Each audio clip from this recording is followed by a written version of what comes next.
Hello race fans and welcome to round 3 of the MC Motorsport Domains2U MCV8 series, coming to you from the fast and flowing Virginia International Raceway.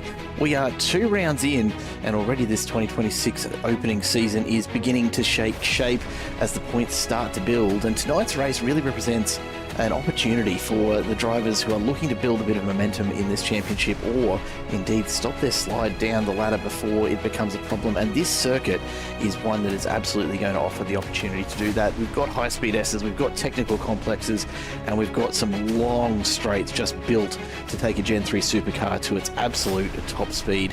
Rhythm is everything here, though. Small mistakes can be so costly, and consistency across the race distance is, of course, going to be the difference between fighting at the front and slipping backwards through the pack.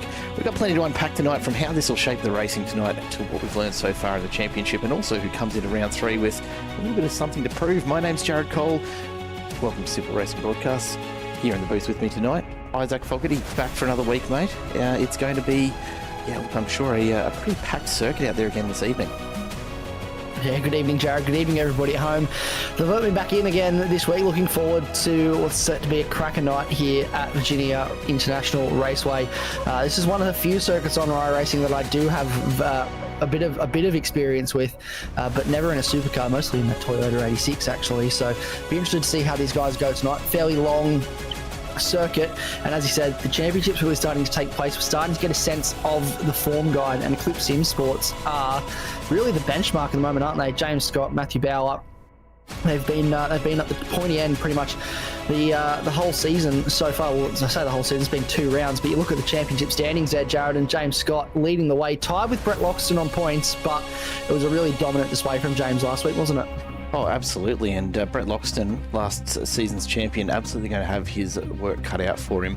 Of course, 2 rounds in, so 1 drop round accounted for. We expect to see a lot of tied positions in round 3. That will start to clear itself up over the next few weeks, I am certain, as we get deeper and deeper into this. But James Scott and Brett Loxton tied for 297 points. What that tells us is that both of them had almost perfect rounds being accounted for here after their drop rounds, which is... Look, it's going to make for a very, very interesting battle throughout the rest of this championship season. Jamie Dyke's right there as well. Matt Bowler not far behind. Will Buchanan, James Shustnov and Will Brown all tied for 5th, as well as a bunch of other drivers still in the hunt in that top 20. Then as we take a look a little bit further back through the championship field, we get to our AM Cup drivers. Simon Caplet, even after the drop round, still holding a not comfortable, but at least a reasonable lead over Dean Power and Adrian Gresh in that battle for the AM Cup alongside the main contest. So, look, the points still very early here, Isaac. There's still a lot to come yet, but it's an indicator, isn't it, of what we can expect to see. It certainly is, and what it shows is that consistency will be key. You know, we've got 2 guys at the top that are tied for points, and if either of them make a major mistake at any point throughout this season, it is going to be very costly. Even with drop rounds, they'll still feel the effects of that as it carries on throughout the season. So that's going to be a big ticket item, and something we'll probably bring up multiple times throughout the remainder of this championship, is how consistent these guys can be. Because if you're up the top constantly, as one thing, but to be up the top every single round without making a mistake, to score a really solid amount of points, that's what's going to win this championship. Yeah, absolutely will. Tonight's racing looking like another beautiful evening. 18 degrees air temp, 21 degrees track temp currently here in Virginia. Very little humidity around. Our B-roll obviously not recorded today, but it is a little overcast still, so it'll keep the track nice and cool throughout our 2 races in this feature round. The drivers out on track with open qualifying at the moment. We'll take a look at how that's going in just a second. Race 1, 15 laps. You know, it's going to go by pretty quickly here at VIR. You've got a couple of really long straights that let you whip through the length of a lap here, and we're talking probably about 12-13 seconds shy of the 2-minute mark to make it around here once in a V8 supercar. So 15 laps won't take long at all. And then, of course, we follow up with race 2, our longer event for the evening. 30 laps, more points on offer, and a reversed top 10 grid to contend with. The usual series rules in place, a 61% fuel restriction, and of course automatic drive-throughs, as well as any that the stewards do decide to issue for this evening. Without any further ado, Isaac, I think it's about time we went and checked out some of that qualifying action.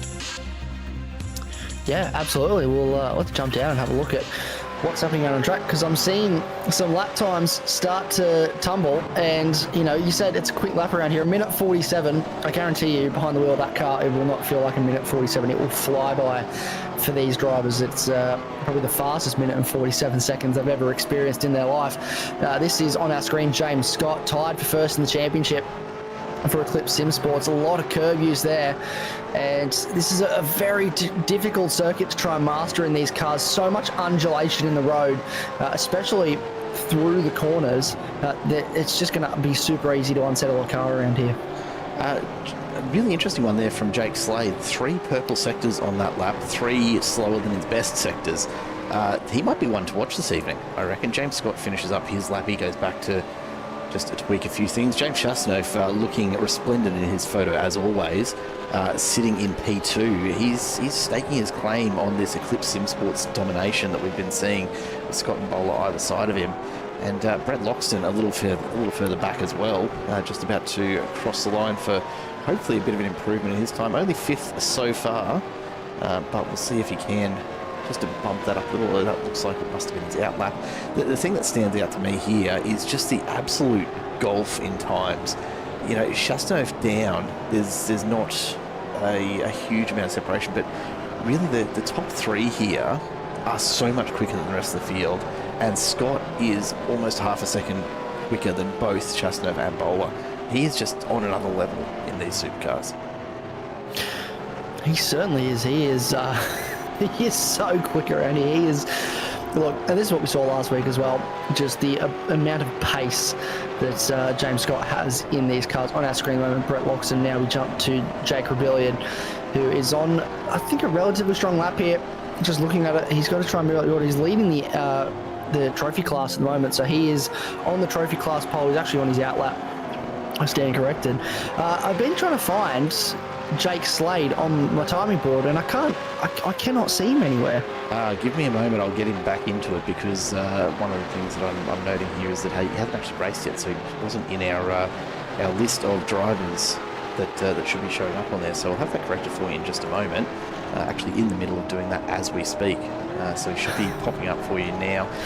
He is currently sitting, there we go, sitting in 9th. No, look, it's one of those things. I was looking at going, hang on, it's not AOTT Revolutionary Racing anymore, it's now AOTX. That doesn't make sense. And then I realised exactly what's going on. Is that we need to get Jake into our drivers list for this season. And sure enough, he's out there on the outlap and sitting in 10th at the moment. Simon Caplet, one of our top AM Cup drivers, is setting purple sectors out there, which is not bad at all.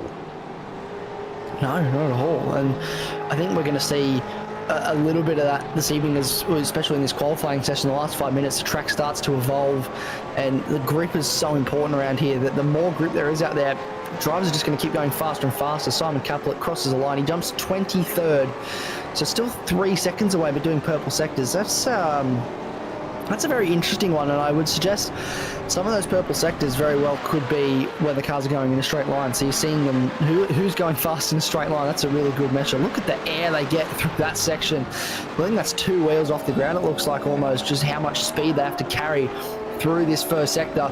And then the run down the hill towards the back end of the circuit. A little bit of curb usage there. Turns it nice and early. A lot of curb usage to enter to the back straight for James Scott. This lap time, how is it looking for him at the moment? It's a bit slower, I believe, honestly, green overall. sector a bit slower. Yeah, I'm trying to work out the difference between the green and the yellow. Yeah, and you mentioned that last week, and it reminded me we really do need to take a look at the colours we use here and try and make them a little bit more accessible for everyone at home as well, because I can't imagine you're the only person out there that struggles with a few of the colours. I know my best mate does, for a start, and it's something that just hadn't even occurred to me until you mentioned that. So I think you and I will have a chat about what we could be doing to change the colours up on this. I reckon there's something to be said for making sure that our broadcasts are really accessible to everyone. And that includes even things that are, not game-changing instead in terms of, enjoying what we put on here, but certainly we can make it better, right?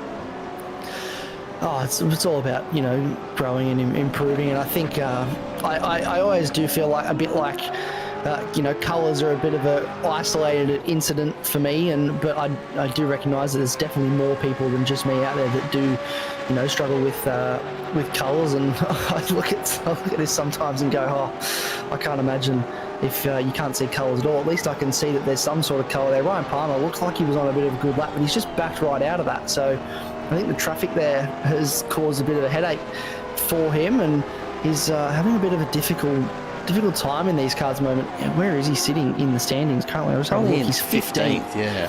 Which, not bad, but I do know Ryan Palmer, he does like to be a lot higher than that. You can see Josh Harris sitting there chatting away, no doubt, most likely to Ryan Palmer. And these guys, ADHD, usually pretty quick in these V8 cars when they're not blowing the engine up. So we'll be hoping that they're getting to the bottom of what might be stunting their speed a little bit here at the moment these last couple of weeks. And a very big hello to everyone out there in chat. G'day, Mitch Curry checking in. Of course, he's watching from the sidelines rather than getting behind the wheel of one of these, and I don't blame him because they're a handful on the best of days.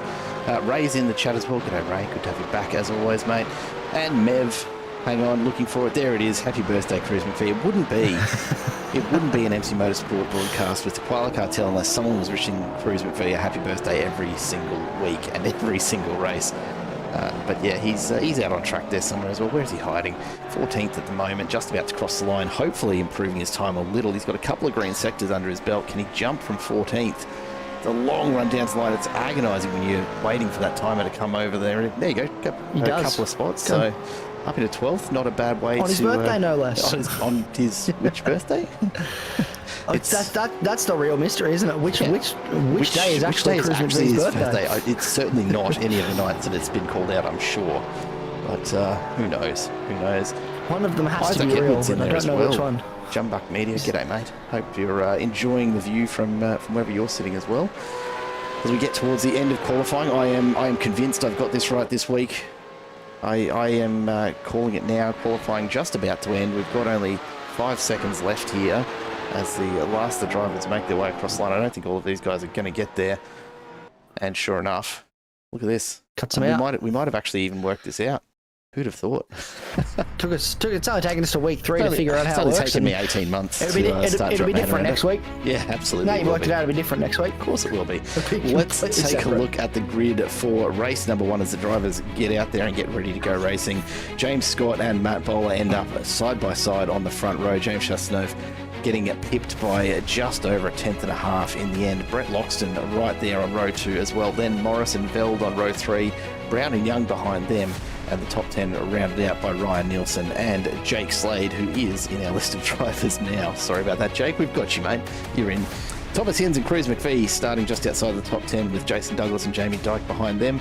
Ryan Palmer and Liam Jensen alongside each other. Then James Doyle and Thomas Kuhl. Ryan Palmer will be feeling the pressure of 3 Koala Cartel cars behind him on lap 1 with his teammate Josh Harris powerless to do anything behind them in 19th, and Dane Snadden alongside him as well. We go further back through the grid, Tipping and Rebellion at 21st and 22nd. Then on row 12, Kaplan and Mortimer, Matt McKee and Adrian Gresh line up alongside each other with Chris Crote and Tristan McLaren behind them. David Coleman and Scott Watts rounding out the 30. And just a little further back, Sam Cullen in 33rd. Nathan Allen, Isaac Edwards and Chris Miller in race control this evening. Yeah, and, what a great big lineup again. It is a huge lineup. It's lovely to see such a large grid out there and such a big gap between those top drivers as well. Over 3 tenths clear for our pole sitter. He is absolutely rocking these V8s at the moment, isn't he, James Scott? I feel like he's... I don't want to put the commentator's curse on him, but I feel like he's a little bit untouchable at the moment. You know, I kind of do want to put the curse on him because I'd like it to stay close right throughout the season. That'd be nice. So I'm all for it. If you guys have got any good commentator curses we can throw on people, then give him a bit of a shout out in the chat. Mitch Curry's still scarred from Mid-Ohio. Mid-Ohio will scar everybody who touches it, honestly. It's a terrifying circuit. It's just one of those tracks, isn't it? I don't hate the track, don't get me wrong. It's terrifying. It's terrifying. Especially in these cars, it is absolutely one of the scariest places you can go in a V8 supercar. So very glad that I wasn't driving there last week, and I just got to sit back and watch. But These guys, looked like a whole ball fun. I saw some clips of Ryan Palmer getting some serious airtime last week as well. Yeah. Look, we didn't catch it on the broadcast, but there was a moment there where he proved that these cars can actually fly, and I sincerely wish that iRacing in some way recorded your biggest airtime or something along those lines, because Ryan Palmer absolutely would have sealed that one up last time around. We are just about to get underway. Strap yourselves in, folks. Race 1 beckons. 15 laps lie ahead of these drivers. We've got the green flag down the back of the field, and we are under starters orders as the lights come up. Scott and Bowler, the Eclipse Sim Sports drivers, line up on the front of the grid, and we are off and racing down towards turn 1 for the first time, and a great start from Ryan Palmer. It's not surprising to see he does launch these very, very hard, and it tends to pay off for him as we come down to turn 1 for the first time, and the drivers try to get themselves settled in as best they can, and then out the other side of the long right-hander as we try to get ourselves into some kind of line before we get into this fast and technical part of the circuit. It is a really, really tough one if you're side by side, so these guys need to get a move on. We can already see, though, a few drivers starting to drop back through the field. Slade doing the best he can to hang in there in 10th at the moment. Jason Douglas back 3 positions off the start, so not a great start for the JMR car there. But for Scott and Bowler out in front, look and go, oh, we've got contacts. Paul Young off into the wall, and that's 2 weeks in a row he's had a struggle. It looks like that's the JMR car as well that's gone off the back. It is. Oh, not the start we wanted, but, you know, people trying to go side by side through a section where there just isn't room for these supercars to make it, and that is just about what happens each and every time. As we see the line of the cars coming up and out of the roller coaster section, everyone's starting to just settle in a little bit at this stage. But for a couple of those drivers, not the start they would have wanted. Jason Douglas down to 28th, Paul Young down to 32nd. Yeah, difficult start for both those drivers. Liam Jensen as well went a little bit backwards. He was down 5 places, he's only down 2 now, so he's made a little bit of inroads back through the field. This is going up the inside now. Into this is a very tricky section to go side by side. There's a little bit of contact between the two drivers, and I think they've got away with that one, which is very good. We've got a car from the background, it looked like. It's Josh Harris. Yeah, there we go. Josh Harris. Oh, another car off. It's all going on here. Who's that as well? Liam Tipping's off there somewhere as well. Adrian Gresh, the other car, off the track there. Trying to keep up with who's on track. Will Brown right in amongst it as usual, though he lost a whole bunch of spots throughout all of that battling, and we start to settle into something vaguely resembling a racing line. Although here comes, is that David Coleman sneaking up the inside of Simon Kaplan as well. So Griffin V's lost a couple spots. Plenty going on. It's all going on. It's all going on. Trying to keep up with what's happening at the start. I feel like the totem's just in a constant state of shifting. No one's really staying static, except unless your name is James Scott, Matthew Bowler and Brett Loxton. They're pretty much the only ones that are staying still at the moment. We've got cars side by side everywhere you look, and it's all happening. But David Coleman's off to a great start. He's up 11 spots already in this race, so he's taking advantage, making some inroads early. Dane Snadden's up 5 spots, Thomas Cool and James Doyle also up 5 spots, Ryan Palmer and Jamie Dyke up 4. So there's a couple big movers forward, but there's also a few big movers going backwards now. So Josh Harris is all the way back to 28th position now after that incident in the final sector. And we've got Koala Cartel cars everywhere you look. There's I've lost count of how many Koala Cartels cars there actually are. I think every single week they multiply by at least 1. I'm only counting 5 tonight, and I feel like that might be less than usual as we see Thomas Cool just giving James Doyle a little bit of a flash up the road, or maybe he just knows we're talking about him already. Dane Snadden from Whiskey Business right in behind them as well. The gap out to Scott and Bowler in front already close to a 1.5 seconds, and they continue to show their dominance here. A nice little trio, though, that Brett Loxton is leading with James Chasseneuve and Hayden Veld right along for the ride as well. Ben Morris just dropping off the back of these 3 as we try to reel in those Eclipse Motorsports cars, Eclipse Sim Sports rather, out in front, and Loxton definitely going to have his work cut out for him here. Yes, it's going to be hard work for Loxton to try and move forward in this race. They are just walking away into the distance, and this is what we spoke about earlier. Just these Eclipse Sim Sports cars are so fast. James Chasseneuve as well has so much pace in this car. Hayden Veld is sort of just sitting lurking in the background. this little this little pack. I can hear my speaker going off in the background. I think my Siri's trying to talk to me for some reason. I'm not entirely sure why. I think she's trying to get a bit involved, get a kid on the action, because this is James Chaston all over the back of Brett Loxton. He is just hounding him at the moment, isn't he? Feeling the pressure, and he continues to fall away from Bowler and Scott. And we saw this last week, though, I feel, in the early stages of the race. Brett Loxton didn't quite have the pace to keep with the front guys, and then the tyres sort of came back to him in the back end of the race. So we could see something similar again tonight. He just seems to struggle a little bit for pace early on with the stability of the car. Yeah, it doesn't look to be holding him up a great deal, but it's just enough to let the Eclipse Sim Sports guys get away. And Hayden Veld, as their teammate, will be tucked in right behind the two Koala Cartel cars side by side as we charge up long straight. Another flash of the lights there from both the Koala Cartel cars. So I don't know if their radios are out and this is how they're communicating tonight or what the go is, but plenty of blinky lights from the Koala Cartel cars. And we'll try and figure out what on earth that means. Ryan Palmer's come off the circuit, so rejoins on the inside and tries to get rolling, but he's going to try and force his way back into a fairly long line of traffic here. He's going to have to let himself just fly to the outside. David Coleman will get through as well, so he will drop onto the back of Will Brown, Liam Jensen and David Coleman just ahead. Not where he would have liked to be, I'm sure, but this race will roll on, and Jensen now under huge pressure. David Coleman looking for a way through. Jensen defending hard on the inside of turn one. Coleman knows he's not going to go around the outside here, but he's going to put all sorts of pressure on the back of that Camaro. Yeah, he's just been moving forward in this race, which is really nice to see from David Coleman, just quietly working his way up through spots, and now, as you said, applying the pressure to the back of Liam Jensen. He wants to continue to move forward. He's got 12 spots, so he's up for the overtake award in this race so far, because he has driven absolutely brilliantly in that Fishy Motorsports car, and hopefully continue to see him do the same thing. But you've got Will Brown in front that's also applying pressure to the other Koala Cartel car. So Koala Cartel starting to feel a little bit of heat at the moment from the battle pack, but then really fast through this section is Liam Jensen. He's closed right up to this little pack, and now all of a sudden Will Brown is in a Koala Cartel sandwich, which, oh god, I don't know about how other drivers feel, but I feel like that's the last place I would want to be, is in a Koala Cartel sandwich.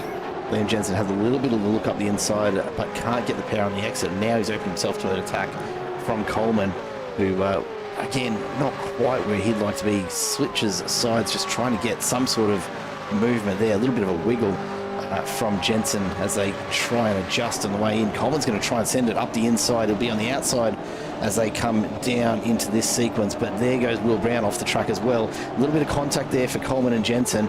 Brown back onto the circuit. He's going to have to really fight to hold off Palmer, and he does so, manages to slot himself back into the line there, and these four will continue on for another lap. Yeah, what a battle this is between these guys at the moment. James Chaston now is he'll want to make advantage of this, though. This track position, getting past Brett Loxton, being up into third. But I think Brett Loxton, again, he's starting to find a bit of temperature in those tyres. The stability's starting to come to him.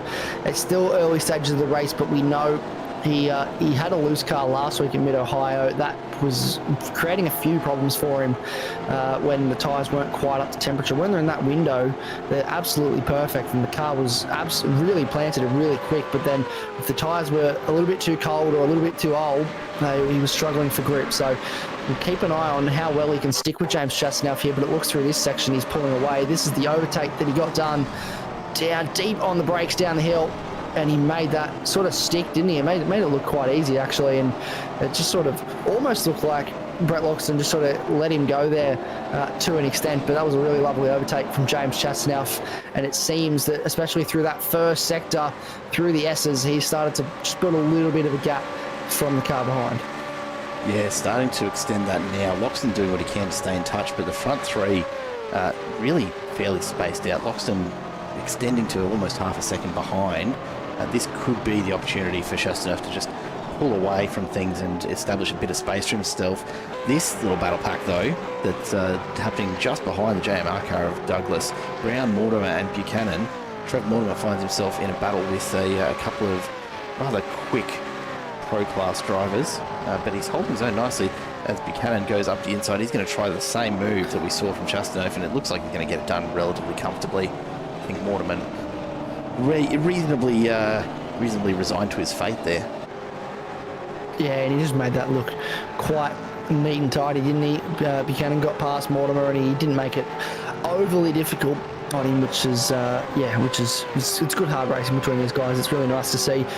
You know, they can get the elbows out, but at the end of the day, they give each other plenty of racing room, and there's not any sort of major incidents between each other. And now Will Buchanan will set off to Will Brown, so it'll be the battle of the wheels in a minute just here. But we've had in the chat, someone has confirmed that Koala Cartel team orders are shared via Morse code, which I would assume is communicated through the bumpers. So that's how. I was going to say there's about to be some Morse code here in a minute. The most surprising part of that is that supercar drivers are able to drive and interpret Morse code at the same time. That's a bit more than I would have given them credit for. Look at the air they get there. That's my favourite part of this track. Through the roller coaster, the front end of these supercars just lifts off, and it's a hell of a feeling in the cockpit. I tell you that. The wheel goes completely loose. And yeah, you can't do much but hang on and hope you've got it pointed the right way when you land. Mortimer, Douglas and Palmer all caught up through that exact section now, as Trev Mortimer does his best to hold off these two, looking to make a charge through. A bit of a nudge there, a bit of unexpected braking perhaps. Yeah, nothing wrong with it. It's supercars after all, as Palmer finds himself looking to follow Mortimer through. He's going to have the inside line here. And a little bit of nudge, struggles to get traction. He's trying to get the power down. He's going to drop straight back in behind. And for all of that, nothing changes. Gotta love supercar racing. Oh, how good is it? A little bit of side-to-side contact, unsettled the car for Ryan Palmer, left him on the dirty side of the road. We've got Dane Snadden off the road as well. He's limping back on. It looks like there might be a little bit of damage there to that car, because he's not really moving at a great rate of knots, is he? So something has happened for Dane Snadden that has caused a major issue, and he's moving slowly. How does he go with the rejoin here? He does just dive to shallow it. Here we go. This is the replay of what happens potentially. He's already going slow at that point. Looks like there's some front end damage to that car. Yeah, I do wonder what on earth has happened there. This is a strange one. I'm not entirely sure what has happened to Dane Snadden, but whatever's happened, it's happened prior to that. He's back in the lane now. Yeah, we'll see if we can figure out just where that's gone wrong. Because yeah, it's definitely not showing me that there was that much damage from that view, but we'll see what we can track down just a little earlier on, perhaps. Let's go back. Oh, geez, I mean, this is about as far as we can go back on that lap and see if we can figure out what's happened. It's already. By that stage, it's already happened at that point, has it? So something's happened at that point. And going backwards in these, I think it's the only way. There it is. I thought that might have been the case. Yeah. There's that smoke on the downshift. Pop. Bang. There goes the motor. And we saw that last week as well at Mid-Ohio, didn't we? Trying to get down the gears to pull the car up, and you just go a little bit too quickly. Don't quite get the throttle blip that you need on the downshift. It can just really blow that engine, and that's super disappointing. He'll be back in the pit lane. Thankfully, I believe they do all have a fast repair, so we'll be able to get that fixed and get back out on track, hopefully, to continue on in this race. But now we've got a battle on our screen. It's David Coleman, Thomas Kuhl, and Liam Jensen battling away for 13th place on the road at the moment. Super close, these guys. The other close battle we were looking at on our screen not too long ago as well was Nielsen. And this battle here, Nielsen, Slade, Hinz, and Dyke lurking in the background as well. So Jamie Dyke has had a lot of pace in these cars, but not necessarily been able to put it to good use in qualifying, and then he gets caught up in battles in the race. He qualified a lot better this week than he did last week. Obviously last week he started right at the back of the field, but this week he's actually qualified. He started towards the front again, and he's up 4 spots in this race so far.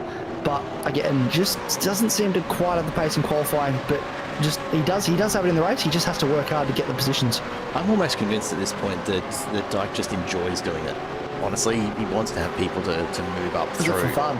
Because I've known Jamie Dyke and his ability behind the wheel of one of these supercars for a while, and he's not slow under any circumstances. We see a big moment there for Slade. He goes wide. That's going to allow Thomas Hinz through, and now Dyke's itching for another spot. He's not quite going to be close enough to pick it up, but that'll position him nicely for the run down this straight. Jamie Dyke absolutely can run better qualifying times than what he does. I'm certain of it. Whether it's the open qualifying format here or what the case may be, we're not seeing max effort Jamie Dyke in those qualifying sessions. But you know, he more than backed it up with the way that he handles his racecraft and moving through the field.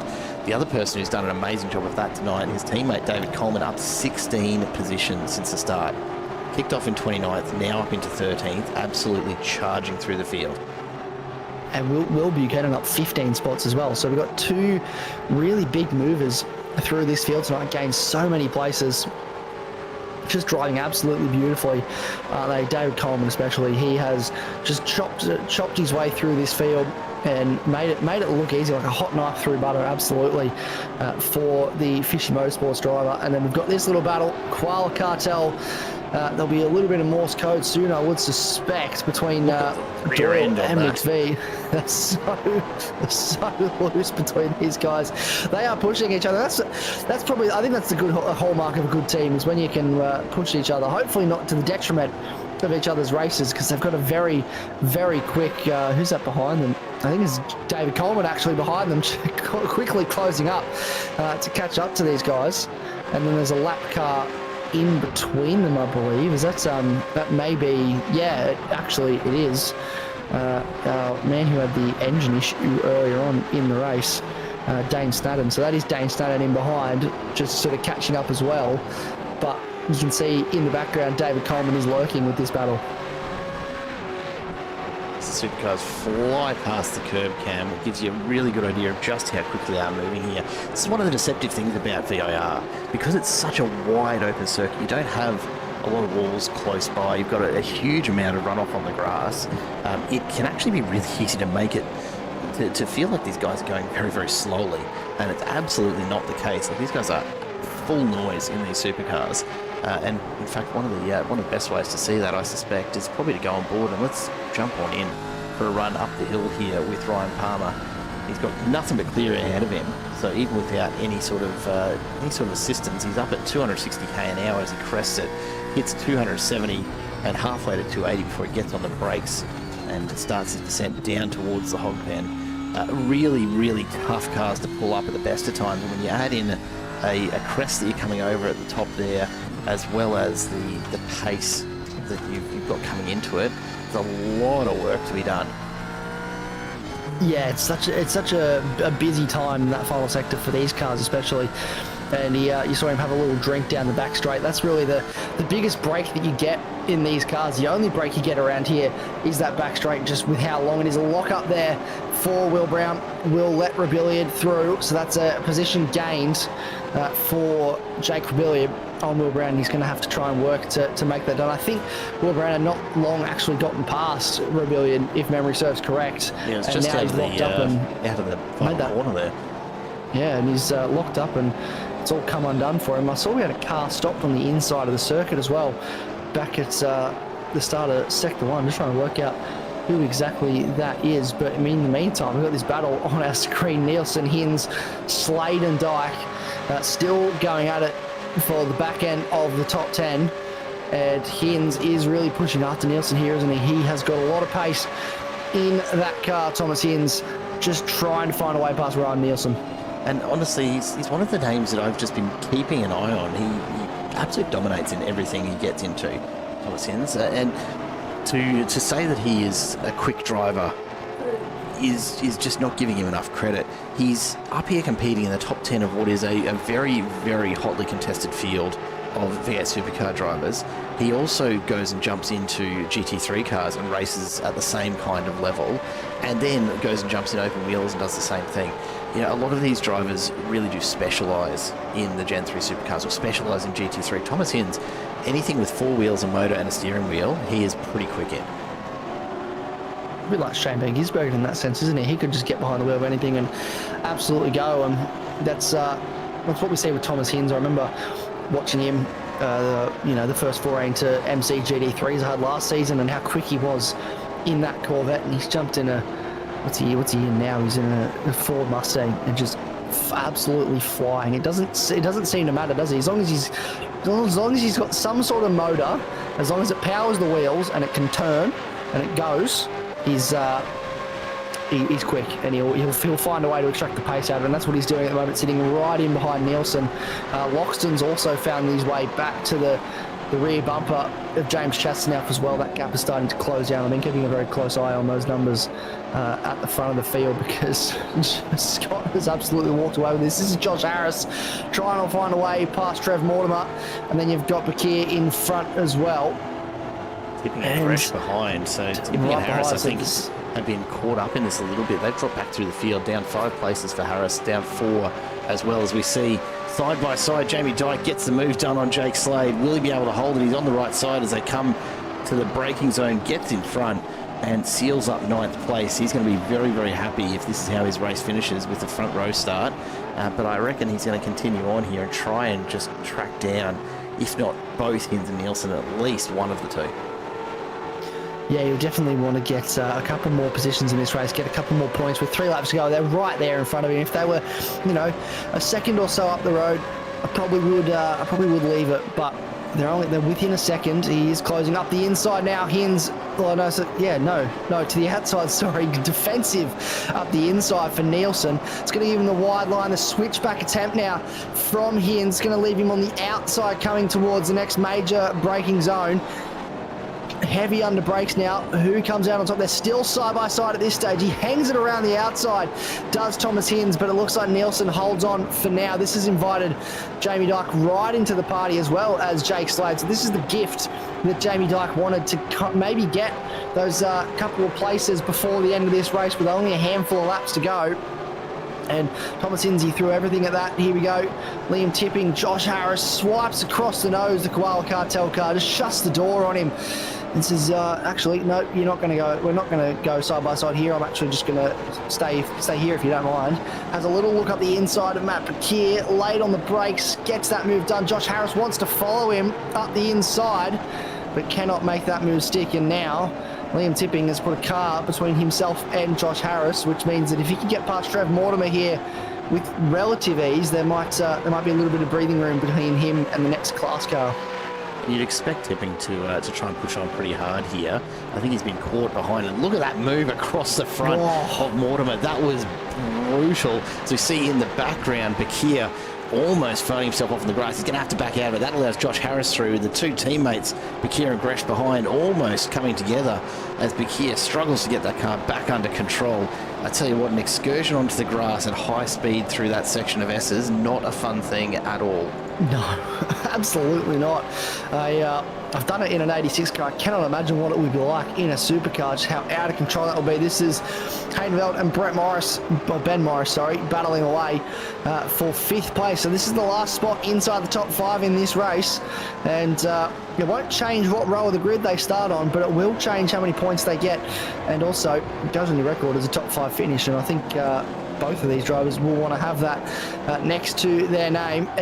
He's making the work for it, isn't he, Ben Morris? Right on the rear bumper, the rear fender, if you will, of Hayden Veld, pushing him all the way around this circuit. We're at lap 13 of 15, so 2 laps to go, or 2.5 laps to go now in the first race of the night, the sprint race. We've got a 30-lap race coming up after this. And James Scott has absolutely walked away with this. He is 7 seconds clear of his teammate Matt Bowler, and James Chastenow another further 2 seconds behind. He has just walked away with this tonight, hasn't he? He really has, and it's we probably should give Scott his dues here. He's had basically no screen time at all since the start of this race. He just took off out in front and has walked away with it ever since. And I don't know how you stop this man at this point. He is just so blindingly fast in this car. Yeah, he's so quick, isn't he? And it looks like he has it on rails. I don't think I've seen him look just any sort of out of shape once at all in this race. He has just looked absolutely planted this entire time. He's got this car set up exactly how he likes it. Slade and Dyke. Dyke's got a meatball flag, so something major has happened there. But Jamie Dyke, he is losing so much time down in 13th place now. He is dropping like a ton of bricks, Jamie Dyke. So something has happened, and we've got a replay here for Jamie Dyke. Potentially, it looks like he's popped the motor. I reckon he probably has. We'll try and find where that started. But I suspect I reckon we might have a bit of a view of it here. Has he run off the track here? Has he already done the motor?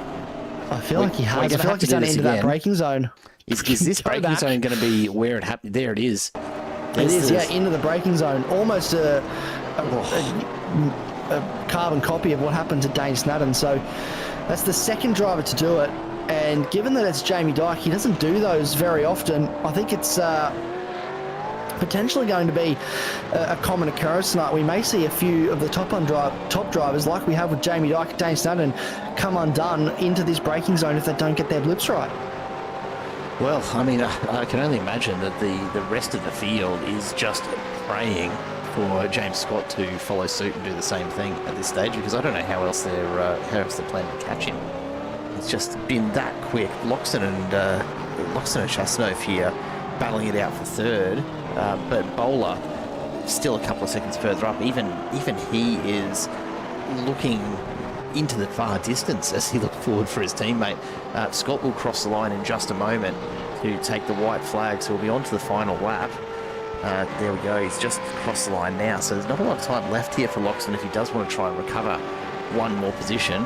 And late in the piece, Paul Young has come to grief. Europe Designs replay picked this up, a bit of contact there from, I think that was it Chris Croat, who maybe a little bit of net code contact, but it's put Paul Young around, and his night continues to be a really tough one.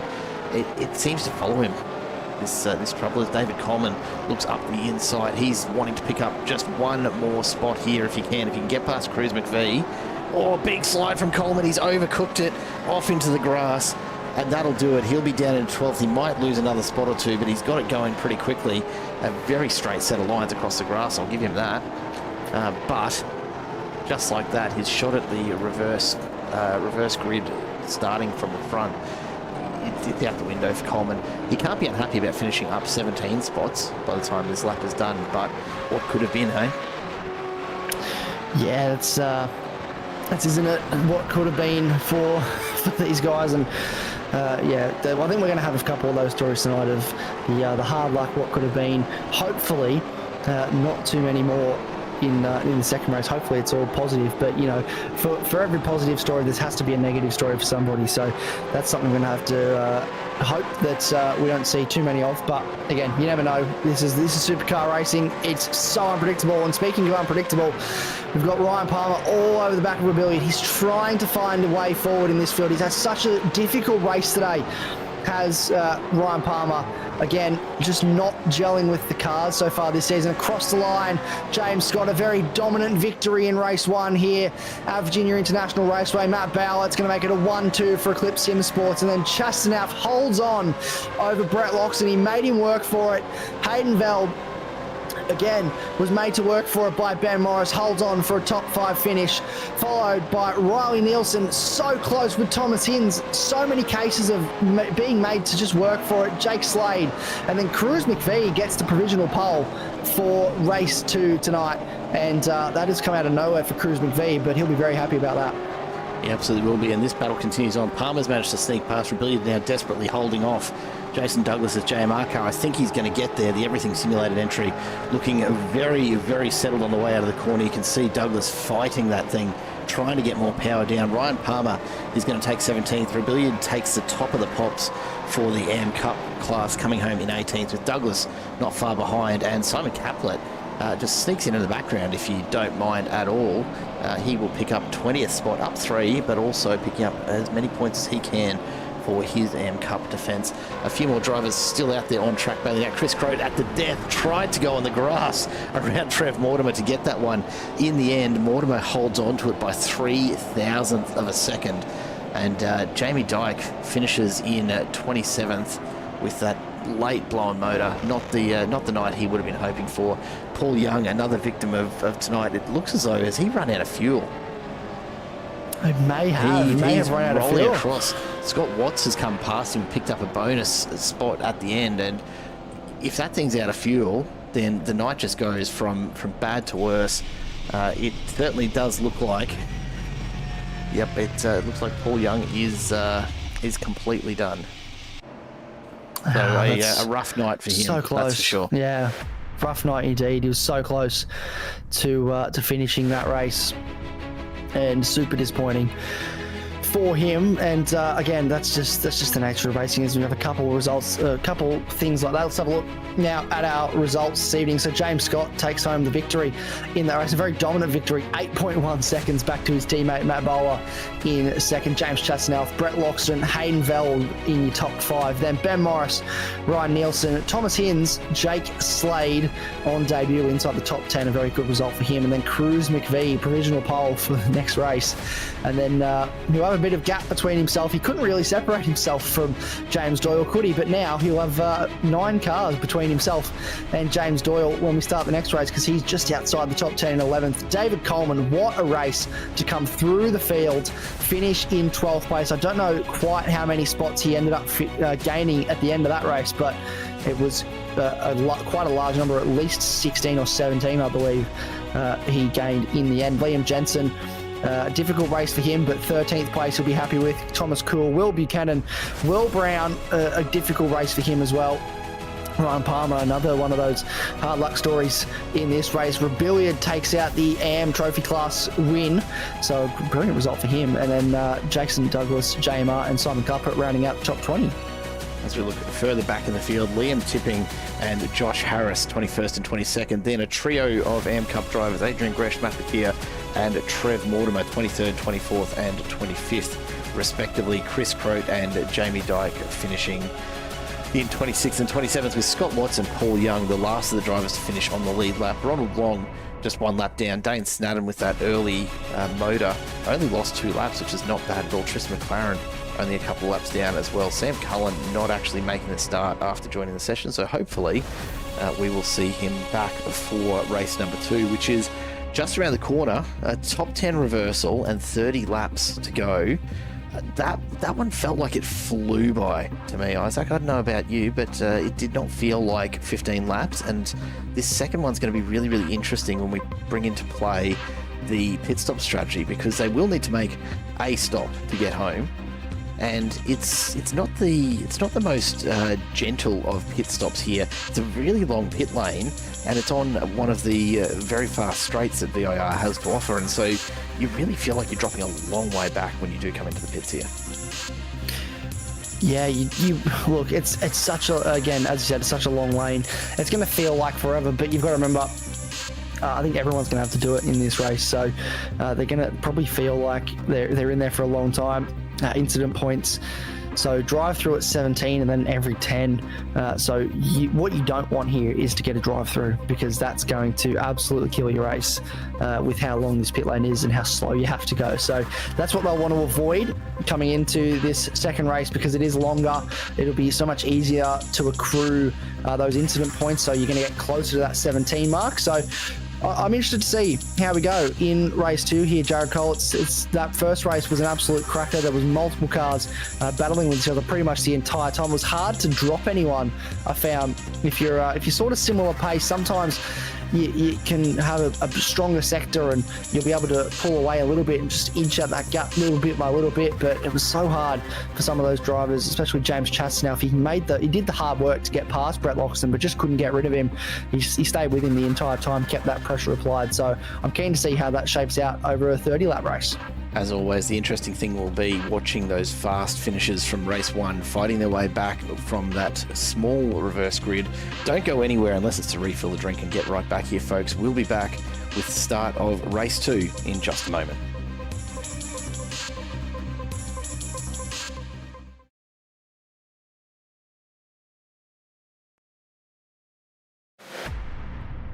Welcome back, race fans, and as always, a massive thank you to Domains2U as the major sponsor for the MC Motorsport MCV8 series. They've been around with the series and with the league for a little while now, and have been a fantastic supporter. So if you do need anything in terms of, a bit of a website domain for yourself or something similar, do have a chat to them. Domains2U.com.au is where you want to go. And of course, all of the other amazing sponsors that we do have here, giving us a hand with making this a viable league to keep running. Everything simulated. Of course, iRap designs Sixpence coffee roasters, as well as the a couple others just floating around the background. You know who you are. We'd love you for it. It is about time for us to go racing for 30 laps here at VIR. A quick look at the grid here this evening as we wait for this to get itself into gear. Chris McVie and Jake Slade off the front row will be watching the mirrors very, very carefully. We've got Thomas Hinz and Ryan Nielsen right behind them, then Ben Morris and Hayden Veld in the middle of that front pack. Brett Loxton and James Chastonov alongside each other, with Matt Bowler and James Scott starting on row 5. Keep your eye on them off the start line here, because they'll want to get moving very, very quickly. It is a tough track to get passes done on. There's only a couple of spots where you've really got enough room on the racing line to squeeze past there. The rest of the grid lining up as they finish. So Doyle and Coleman ahead of Jensen and Cool, then Buchanan and Brown ahead of Palmer and Jake Rebillard, Jason Douglas and Simon Caplet rounding out your top 20. Tipping and Harris just outside that on row 11, then Gresham, Bakir with Mortimer and Croak behind them, Jamie Dyke and Scott Watts on row 14, Paul Young and Ronald Long rounding out the top 30. Dane Snadden and Tristan McLaren will start at the back of the field. I don't know that we've got Sam Cullen back and ready to join the grid, but hopefully he makes it out there for race number 2 as we get ready to go racing once again. How long do you think it'll be, Isaac, before we see Bowler and Scott make their way up to the front of this field again? Not long. I'll give it 5 laps, if that. That's they generous. Will be, I feel like that is a little bit generous, but I would like to think that some of these guys like James Chastanoff, Brett Loxton, Hayden Veld, maybe not Hayden Veld because they're teammates, so there might be a little bit of team orders, but if they get off to a really good start here, Thomas Hinz, Jake Slade, if they get off to a good start, they are going to make it as difficult as possible for James Scott and Matt Bowler to get through this field. So I will not be surprised if we see it take a handful of laps, maybe 5 or 6 laps to get through this field. Let's see how it goes. We're under starters orders. The lights are up. Keep your eye on row 5. The red and blue Eclipse Sim Sports cars are off the line and we are away. Immediately, Chastonov loses a position as they get a much better start. He's lit the wheels up, and here we come down to turn 1 for the first time. McVie jumps on through. A big moment from McVie, actually goes very, very wide and off the track. Is that James Scott? It is James Scott. James Scott is off the road. He's overcooked that, so now he's going to have to fight all the way back. Oh, big contact, and that's Bowler going around. Into that's David Matthew Coleman. Bowler. That's Matthew Bowler into David Coleman. I believe it was David Coleman. It looks like a MC Motorsports car that had a massive side contact and huge damage, and there's multiple cars strewn all over the circuit at the moment. There's another Eclipse Sim Sports car that looks like Trev Mortimer in the background as well as off the road. So there's multiple cars all over the place. It is all happening at the start here. We had a nice calm start lap 1 of race 1, and race 2 I think we only get 1, to be honest. And Jake Slade has disappeared into the distance off start here, and I believe have slowed up. Is that a safety car, or are they just... No, I'm not seeing the safety car. That's the illusion of VIR. They are still full noise, as here comes Thomas Hinz. I was just looking at Trev Mortimer's name. Sorry, Tom. I know I wouldn't do that to you intentionally, mate. Thomas Hinz and Ryan Nielsen are side by side as they approach this braking zone. And we might just hold this and see if we do get a puff of smoke here on lap 1 from somebody else. We were talking about this during the ad break, Isaac. It's that dip that you see the drivers coming down as you're shifting down that, and then you hit that crest. It's what really over revs the car so easily. And have a look at Thomas Hinz's progress here. Slade out in front and Velda starting to pull away, but Hinz and Nielsen locked right into it as we start to settle in to race number 2 here. And what a crazy start that was. What a crazy start that was, and it continues to be crazy. This is Nielsen trying to find a way past Hinz. Hinz very defensive into turn 1. Nielsen darting back and forth across the track. We've got side by side with Ryan Palmer and Will Buchanan chasing after Jason Douglas in the JMR car up the inside now for Ryan Palmer, and he'll hold on to that position. So Will Buchanan got stranded on the outside on the run into turn, I believe that's turn 3, and just couldn't quite make it work. My question for me is, what level of damage is David Coleman carrying? Because that was a very heavy side impact with, I believe it was Matt Bowler in the Eclipse Sim Sports car. So the level of damage that Fishy Motorsports car might have is, you can see just on screen that there's a little bit of panel damage on the front end on the driver's side, so the left-hand side of the car. No, sorry, not the driver's side, the passenger side, the left-hand side of the car. I know what I'm talking about, I promise. And you can just see that tyre is sticking out. And so that, I just wonder if there's a bit of steering damage there for him, maybe that's his nursing. Yeah, there might be. Have a look at this lineup of cars as they come past the roadside camera here. Not a lot in it at all, as this absolute stream of supercars makes its way up the back straight. In fact, from David Coleman back, there's not more than a second gap between anyone, all the way back from 9th position through to 24th. A huge run of cars as we see Douglas tucked in behind Coleman, Dave Coleman. Looks still keeping a reasonable pace considering that bit of damage, and he almost pulls away from Douglas on the way down the hill there. Now, whether or not that's going to be the optimal line, we'll see as we get to turn 1. But plenty of quick times. Hayden Bell's just set the fastest time of 49.05 out in front. But this second group now starting to really come back together behind Hinds, who's looking up the road. He's made the best of it. Shastanov will go with him, but Nielsen and Loxton locked in it as well. So we've actually got two sets of teammates, I believe. Ryan Nielsen is entered in my system as a privateer, but I'm pretty certain he should be racing for Banter Alliance. Either that or he's just borrowed their livery. Yeah, I'm not entirely sure. I'm still learning who races for who and who's across all the teams. I'm just looking at them. I mean, this is Nielsen on screen now, and Chastanov's just up the road. The only difference is the colour of the car. So, true. I mean, yes. I can flip back and forth between these all day, guys, but I'm going to have to just make sure we get that updated, because I'm pretty certain Ryan Nielsen is racing for Banter Alliance in this series. In any case, what we've got is two sets of two team cars here, as far as I'm concerned, in a pretty tight battle for third place.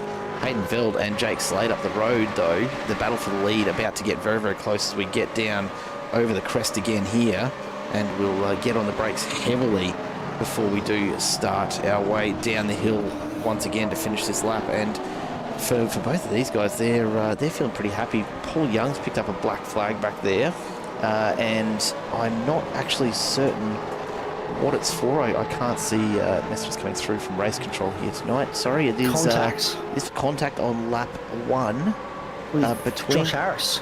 No, Josh Harris. There we go. Oh, just had to wait a moment. Sorry. No, Trev Mortimer. Sorry, not Josh Harris. Trev Mortimer.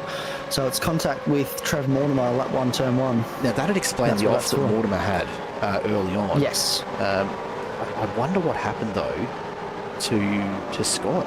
We might go back and take a couple of looks at these as the field kind of starts to settle into their rhythm here, because we've got a lot of laps still ahead of us. So the incident in question, Trev Mortimer going off track very early on, and that's the contact from Paul Young. Misjudged the closing speed there pretty heavily. So that would be a pretty fair penalty, I think, from race control for that one. James Scott, though, going off track is the one that I find really interesting. And I wonder if there was any assistance here, if he's just dived too wide, non-cold tyres, found himself well off, and just couldn't get it pulled up. Just couldn't get it pulled up. He's gone a little bit too aggressively, and look at the number of positions that's cost him. That's the first time I've ever seen James Scott make a mistake. I know I've only watched a couple of races that he's done, but I feel like he's a man that doesn't make a mistake like that very often. And we spoke at the top of the broadcast about consistency and how consistency was going to win this championship.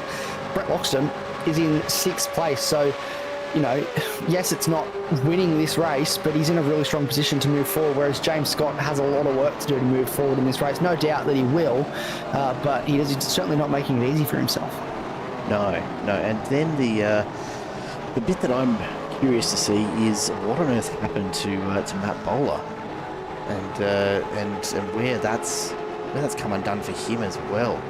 We might go back and just take a look at that early stage as well, because to have both of those Eclipse Sim Sports cars, oh look at that, just a bit of contact there, just getting caught up in, and bang, there's the contact with Coleman as he goes around. Contact with Rebellion behind as well. That car got absolutely hammered. Matt Bowler having no choice but to get back to the pits and get those repairs done, because that car was in awful shape after those couple of hits. Yeah, that does look very secondhand, doesn't it? That Matt Bowler car. And again, it just goes to show everything was happening everywhere, and it's a snowball effect, isn't it? You have one small incident between a driver, and all of a sudden everybody's checking up and trying to stay out of the way, and everybody's getting into everyone. It just creates essentially a logjam effect where, you know, everyone's sort of probably. Most cars out there, I would say, have some sort of level of panel damage now, just because they would have had to slow up to try and avoid the incident. You make contact with the car in front, and the car behind makes contact with you, and this is on our screen. This is Will Brown and Josh Harris battling away for 14th and 15th spot on the road. And Will Brown got very aggressive there through the esses section, trying to find a way past the ADHD driver. Josh Harris, a bit of a difficult night for him and his ADHD teammate. It's been a difficult couple of weeks for ADHD, I feel, but I think they'll be happy with the fact that they're moving forward in the field. This is Chastanoff on Hins, looks up the inside, gets that move done at the bottom of the hill, and that's a lovely overtake from Chastanoff to move back up into third. And then this is continuing side by side. Will Brown gets the move done on Josh Harris, up another spot into 14th place. And now here we go. This is Jamie Dyke, Dane Snadden. Both cars had an engine failure. They popped an engine earlier in the night in the same zone, on the same braking zone at the bottom of the hill there, and they've just gone side by side through that section. And now Ben Morris is going to invite himself into the party and overtake Dane Snadden as well. So that's 2 spots lost for Dane Snadden. Now it's Nielsen, and is that Loxton being pushed wide there, Nielsen, and he'll lose a spot to Jensen.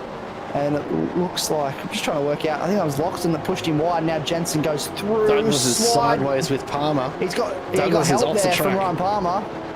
I don't know what's happened there. A bit of door-to-door contact that we might have to take another look at. Because they were right alongside each other. And I'm not sure who pushed who, but Douglas has come off. It's certainly worse than that. And in the background, Dane Snadden, his night continues to be a rough one. He finds himself off the track, just overcooking it a little through there. Josh Harris continues on, but he's lost a position now to Will Brown. Simon Caplet having an absolute monster of a drive tonight. I'll give him credit where credit's due. He's up 5 positions. He's easily the best placed of the AM Cup drivers so far. Rebellion, Mortimer, Long and Bakir, you can see further down the tower, all pretty locked in there together. But Caplet having a great time. And out in front, here we go. Hayden Veld going to make a run for the top spot on the tower. It's a pretty common one here tonight and beautifully executed. Question is, can he hold on to it through the roller coaster down into Hogpen? Looks like he's established that pretty nicely, and Slade's going to have to really work to stick with him now if he wants a shot at getting that position back. Yes, well, I'm sure that Jake Slade is a name that is known to quite a lot of drivers in this field, but for someone that we haven't seen this season and is stepping into the seat for the first time this week, he is really taking a shining to these cars and really getting his elbows out early, leading this race.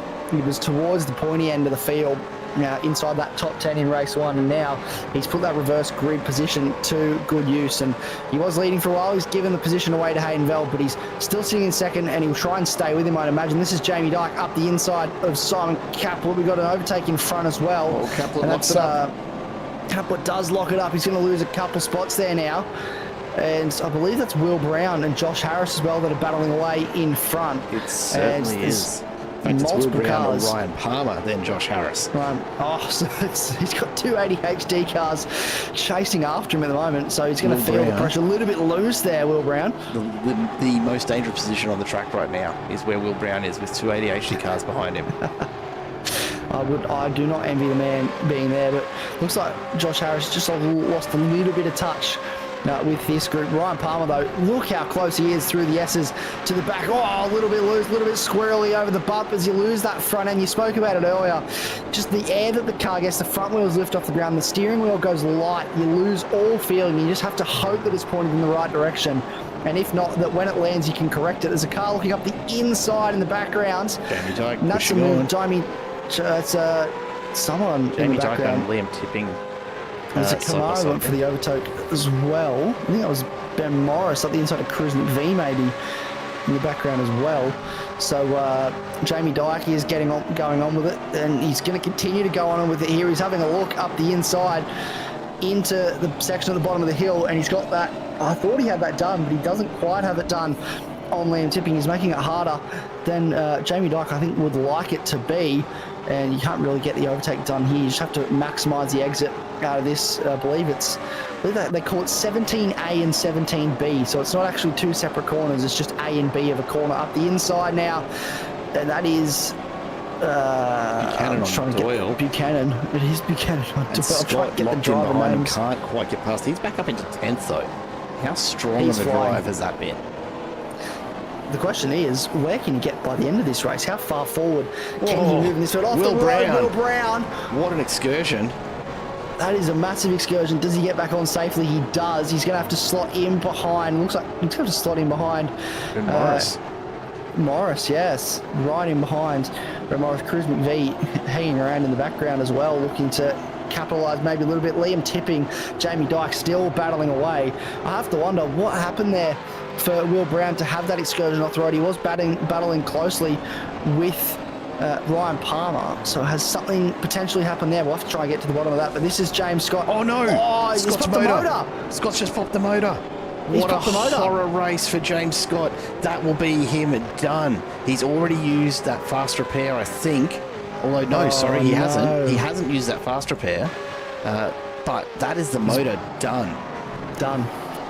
And that is heartbreaking. 3 in one night tonight, Isaac. What? That is a... What do you say? We said earlier in the break that we weren't entirely surprised at this circuit, but it's coming from the bigger names, the guys that are at the top, and it's not necessarily what you would expect from these guys. And I think it's nights like this that James Scott is very thankful that the drop round exists, but you don't want too many of these nights. So a night like this, he needs to use it as a way to say, yep, this happens, and I need to, not have this. I need to, look to this as a learning experience to improve and continue to move forward for the rest of the season. But that is super frustrating, super heartbreaking.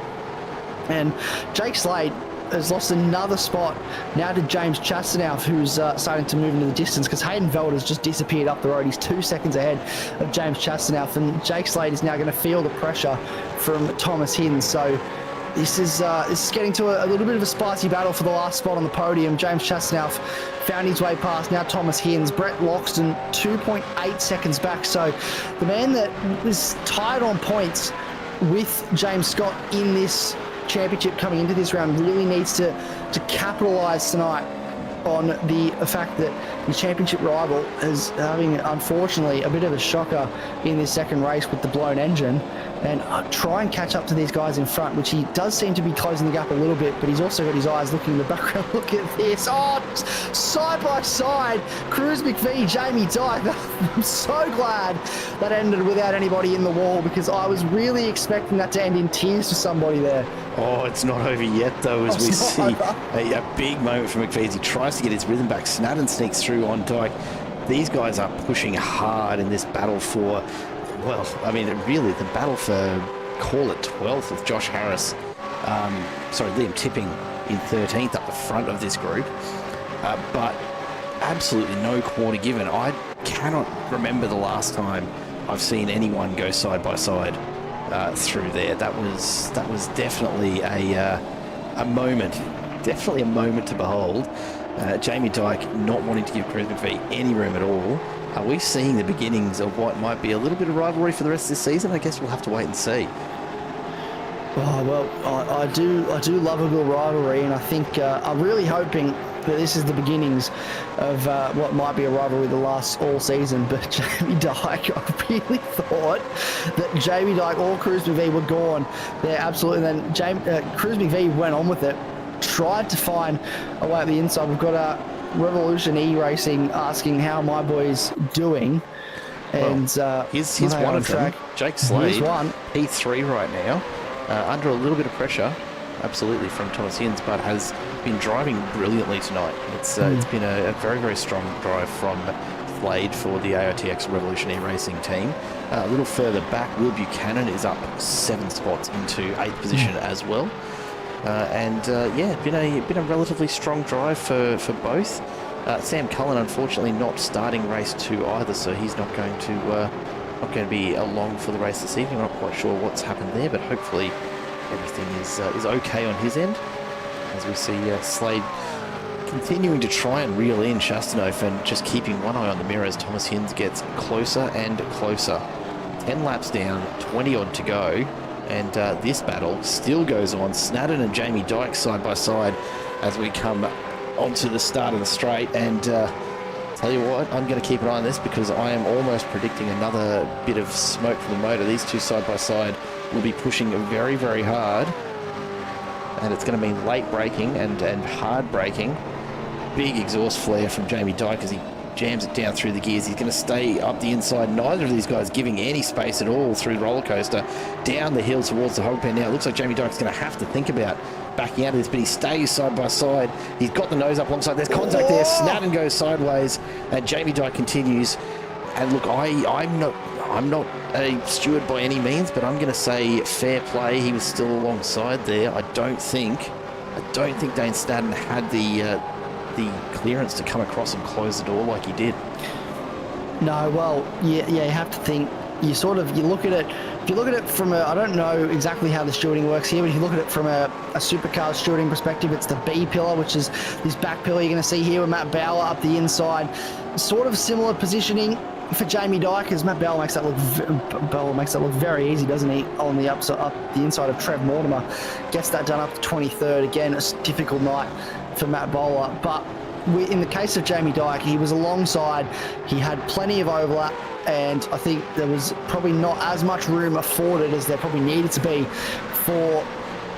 by Dane Snadden. Left Jamie Dyke on the grass, which made it difficult to pull the car up, and I do indeed think that is play on, but we'll wait and see how the stewards review that. Obviously, as you said, we aren't stewards, so we don't get to make those decisions. This is a replay of Tristan McLaren having a spin actually at turn 1. Very well done. I'm trying to work out who was that went past. Scott Watts came through and didn't collect the nose, which was pretty bloody impressive, considering there would have been only about a car's width of track there for him to get by McLaren. And that's not a bad save at all, so well done. We can confirm that James Scott is out, and I can't help but feel a little bit bad about it, given that we were talking about putting a commentator curse on him to keep this series interesting at the start of the coverage tonight. Was this us? Did we do this? Oh, look, it's a catch-22, isn't it? Because you're damned if you do, you're damned if you don't. If you say nothing and this happens, it's heartbreaking. If you say something and it happens, it's, your fault. It's your fault. You feel bad. And look, if he wants to bill me for the cost of the new engine, I'd send the bill to Ryan Palmer. That is my name, Ryan Palmer. So I'll thank you for forwarding that bill onto him. Speaking of Ryan Palmer, here he is on the screen, and this is a replay. A bit of an excursion off on the grass there. I think the track's bits over to the right there, Ryan. A little bit to the right, mate. Just a little further. Yeah, there you go, Matt. Yeah, you go. Good job. He's figured it out. So I messaged him earlier tonight and said, just don't pop any motors tonight. And I didn't realise that when I said that to him, that would be a common theme tonight. So I'm actually very glad that he hasn't popped one so far this evening. Again, might put the commentators curse, and we're not even halfway into this second race, which also I think is astounding. The fact we're not even halfway into this race and so much has happened already. I have almost lost track of the amount of stuff that's happened. There's a bunch of off tracks going on, which are a bit outside the top 15, top 20 battle that we've been keeping an eye on. This one here particularly continues to entertain us as the night wears on, but there's just been so much happening. Something I've been meaning to go back to for a while, and I've still got it highlighted in my list here for us to take a look at, is just what happened with Ryan Palmer and Jason Douglas that sent Douglas off the circuit. So we might, when we get a moment to breathe here, and I don't know when that's going to be at this point, Isaac, but when we do get a moment, I'd like to go back to that and just see what happened, because I don't think it was a one-off bump there. I reckon there was probably a bit of paddle rubbing back and forth. We see Buchanan get the move done on Liam Jensen. I would be very surprised if it was a single touch of the doors. Cruz McPhee and Jason Douglas now look like they're going to be side by side, although Douglas not quite the pace of McPhee down the main straight. They come down towards turn 1, heavy braking, absolute torture on those tyres. We're on lap 13 now, so a lot of these drivers will be considering their pit stops. Not many having been taken so far. Adrian Gresh took one on P4, and P4 on lap 4 rather. Matt Bowler, of course, came in after getting his car absolutely belted around by a few others on lap 1, so he came in and got that done early. But you'd have to think that he's going to have to come in and get some more fuel on, because he's not going to be able to make it all the way to the end with what he's running with. So that will not be the stop he's looking for. Other than that, really no other stops worth mentioning. Will Brown made a stop on lap 8. James Scott is currently out of the race as well, so both Brown and Scott have withdrawn from this race. So really the whole field yet to stop. We're at it again here. Jamie Dyke and the JMR car getting amongst it. And this has been the theme of the night, hasn't it? Jamie Dyke. Oh, look at the motor at the back there. Simon Kaplan as well at the top of the screen, getting very, very happy with that throttle. Why not? Yes, indeed. And that was Thomas Cool behind Jamie Dyke that got a little bit happy. Here we go. This is the ADHD cars battling away. There's no team orders here. Gloves very much off a lock-up. I think that was a lock-up and not an engine pop. No, that was a lock-up. That was a lock-up for Harris, absolutely. So, look at Palmer sliding around on the outside there in the marbles. And that's he's worked hard for that overtake, hasn't he? Ryan Palmer, I had a bit of my heart sank for a moment. And here we go, both cars are in. So but we've got a flurry of activity. So Brett Loxton, David Coleman, and Ryan Palmer and Josh Harris all electing to make their pit stops. So we've got multiple cars up the front of the field choosing to go now, pit early and go for the undercut, which I think could pay off around here. We're seeing laps now in the 1 minute 50s, whereas the best laps of the race, 49s, 48s even, 48.4 from Brett Loxton. So I think this is where we're going to start to see the undercut hopefully come into effect here. And if you're at the front of the field, you probably need to think about pitting to protect yourself. Brett Loxton, this is a smart move. This will help him get a little bit of pace on those front three that he was struggling to catch a little bit, wasn't he? He just wasn't able to make the inroads on that, or I guess it was the top 4 really, including Thomas Hinds and Jake Slade. If he wants to maximise his points from today's race with James Scott out, he really needs to capitalise and make that put that undercut to good use. Put the words right out of my mouth, Isaac. This is an amazing opportunity for some of those championship front runners to really maximise the points available to them. You think about, the likes of Jamie Dyke, the James Chastanovs, who else has been running up the front there? I mean, taking Scott out of it. Brett Loxton as well, who's down in 27th at the moment, as we see now Thomas Hinds comes in. So Jake Slade will continue on. He's going to settle himself quite comfortably into third and just try and give himself a bit more clear air before he does come in. Hayden Veld has picked up a slowdown somewhere. Must have been coming out of Hogpen.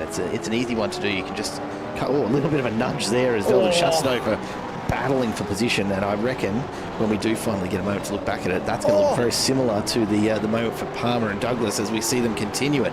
Neither of these guys wanting to give up the track position. Doors bang again. Veld holds the inside, and he'll finally get himself back in front there as Chastanov drops in behind and struggles to stay with Veld. This is a great opportunity for Jake Slade in P3 to start to close that gap a little further. Yeah, this is a wonderful opportunity for Jake Slade to try and make some inroads. This is also the man this is really good for is I've lost him on my screen now. I can't find him, but it is the man that went for the undercut. And I don't know, I'm trying to look where Thomas Hinds is in relation to 14th Brett Loxton, but I've lost Brett Loxton. He's right down the order. So something has to have happened for Brett Loxton. No, this long pit stop we were talking about. But he's behind 47, 48 Josh Harris seconds. and Ryan Palmer, who both pitted. He is. So look, Loxton did have, I think, a bit of damage to get repaired there. He spent 1 minute and 3 in the box itself. Wow. So, you add all of that on, that's gonna really extend it. That's a long stop for Loxton. You're absolutely spot on. He ended up spending a minute and a half end to end in that pit lane compared to That's a long 48 time. odd seconds for everyone else. Veld and Chasseneuve come in. Jake Slade will find himself with nothing but a clear track ahead, and this is a great time if he's got any fuel left to really make a run at this and try and buy himself just a few extra tenths that he might be able to pick up here. Matt Bowler, credit where credit's due, up into 13th as he tacks onto the back of Simon Caplet. For someone who copped it so hard on lap 1, had to come in and get a repair done at the end of lap 1, to now be back up to where he almost where he started this race, given that it was the reverse top 10, of course. He started this race in 9th, and he'll find himself now side by side with Caplet. He's going to get this move done, so he'll be 5th with a pit stop yet to come, though. As we find ourselves halfway through this race, Matt Bowler is driving the absolute socks off in that cockpit as he tries to recover something from this race.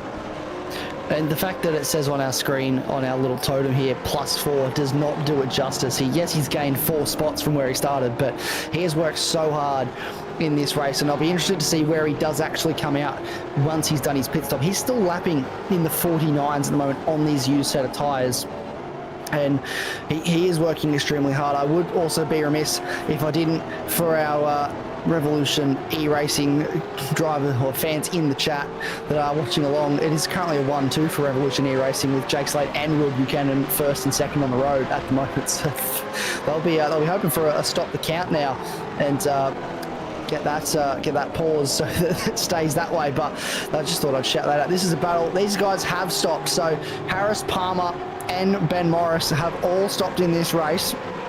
And I think you're looking at what will most likely be towards the back end of the top 10 once these, or just on the outside of the back end of the top 10, I would imagine, once the pit stops all work themselves out. This is Thomas Hinz trying to find a way past Hayden Veld. This was the effective lead of the race, remember. Hayden Veld was leading from James Chasseneuve before this stop. So Thomas Hinz with the undercut has actually gained a spot on Chasseneuve and now finds himself right in this battle for the lead.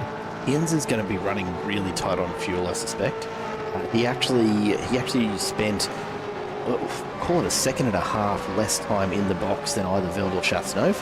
So a lot of this gain for Hinz has come from the shorter stop. The question is, has he given himself enough fuel to get home from here? That's got to be in the back of his mind. He's going to have to keep a very, very close eye on it. We might just, as these guys continue this battle for what is effectively the podium at this point, and it's going to be a tight one if this continues. I do want to finally go back and just see this Palmer and Douglas incident. The iRacing Designs replay taking us way back. It looks as though, was Douglas already sliding sideways when Palmer came into contact there? I think he might have been. It was already across the front of him, yeah, when he made contact. So I feel like we haven't seen much from the stewards about this. So I would suspect that it was not much that Ryan Palmer may have been able to do. A lock up there. And it was contact with James Scott in front. And then there's a big squeeze there from Douglas to the inside of the track, and just comes across the front of him. Yeah, Palmer held his line. Nothing to that. Yep. Absolutely, and I think Jason Douglas might feel a little bit hard done by, but again, that was Ryan Palmer didn't deviate from his line. He stayed in his on his section of the racetrack, and Jason Douglas sort of just came across the front of him. And I think the stewards have determined that's probably a little bit play on there in that situation. And that's probably a good call from the stewards, I think. But it's still going on, this battle at the front now. Simon Caplet is going to play devil's advocate because he's right in front of these guys, well entitled to his track position, having yet to stop. So he actually sits 4th on the road outright, despite not having had a pit stop yet. And he does dive in now. So I was wondering if he was going to stay out a little bit longer, make it a bit harder for these guys. But he's just held up enough, Hayden Veld, that now Thomas Hinz has a little bit of a look to the outside, under brakes. Is he going to send it? He is. Down the outside, under braking. He doesn't quite have it. He's going to look for the switchback through the second phase of the corner to get underneath him. But Hayden Veld parks that car beautifully in the middle of the circuit on the racing line just to prevent Thomas Hinz from that switchback. Has a little bit of think up the move about the inside, but he's not close enough as he comes through turn 3 into turn 4 now. Thomas Hinz and Hayden Veld has defended that top spot absolutely beautifully. They're back to the front of the field, so the pit stops have been completed. Everyone has cycled through. I think it's only Paul Young. Oh, look at the moment from Ryan Palmer. Massive moment from Ryan Palmer. Wow, that had to have been a lock-up from a downshift that's got him Has to be swinging sideways like that. Either that or he's decided to take a really risky way to try and warm the new tyres up. I think even that's a bridge too far for Ryan Palmer. That Absolutely. was a massive moment. Huge moment, and he definitely need to change underpants after that one. But he was up with Brian. He was up with Josh Harris, who's now 11th in this race. So as we predicted, they would have been right up towards the pointy end of the back end of this top 10. Once Paul Young actually pits, Josh Harris will be in 10th place, so be inside the top 10. So Ryan Palmer, I'd be kicking myself a little bit there. Just loose on the circuit and under brakes, locked up, car stepped out. I think that was what Koala Cartel car, potentially Thomas Cool or Cruz McVie, that did a really good job of avoiding making contact there. Yeah, I'm just trying to see if we can find anywhere to give us a bit of a view of what's happened there. We might go back just a little bit further because a really interesting bit of a wiggle on. So he's coming down the main straight side by side with Liam Tipping. Is there contact here?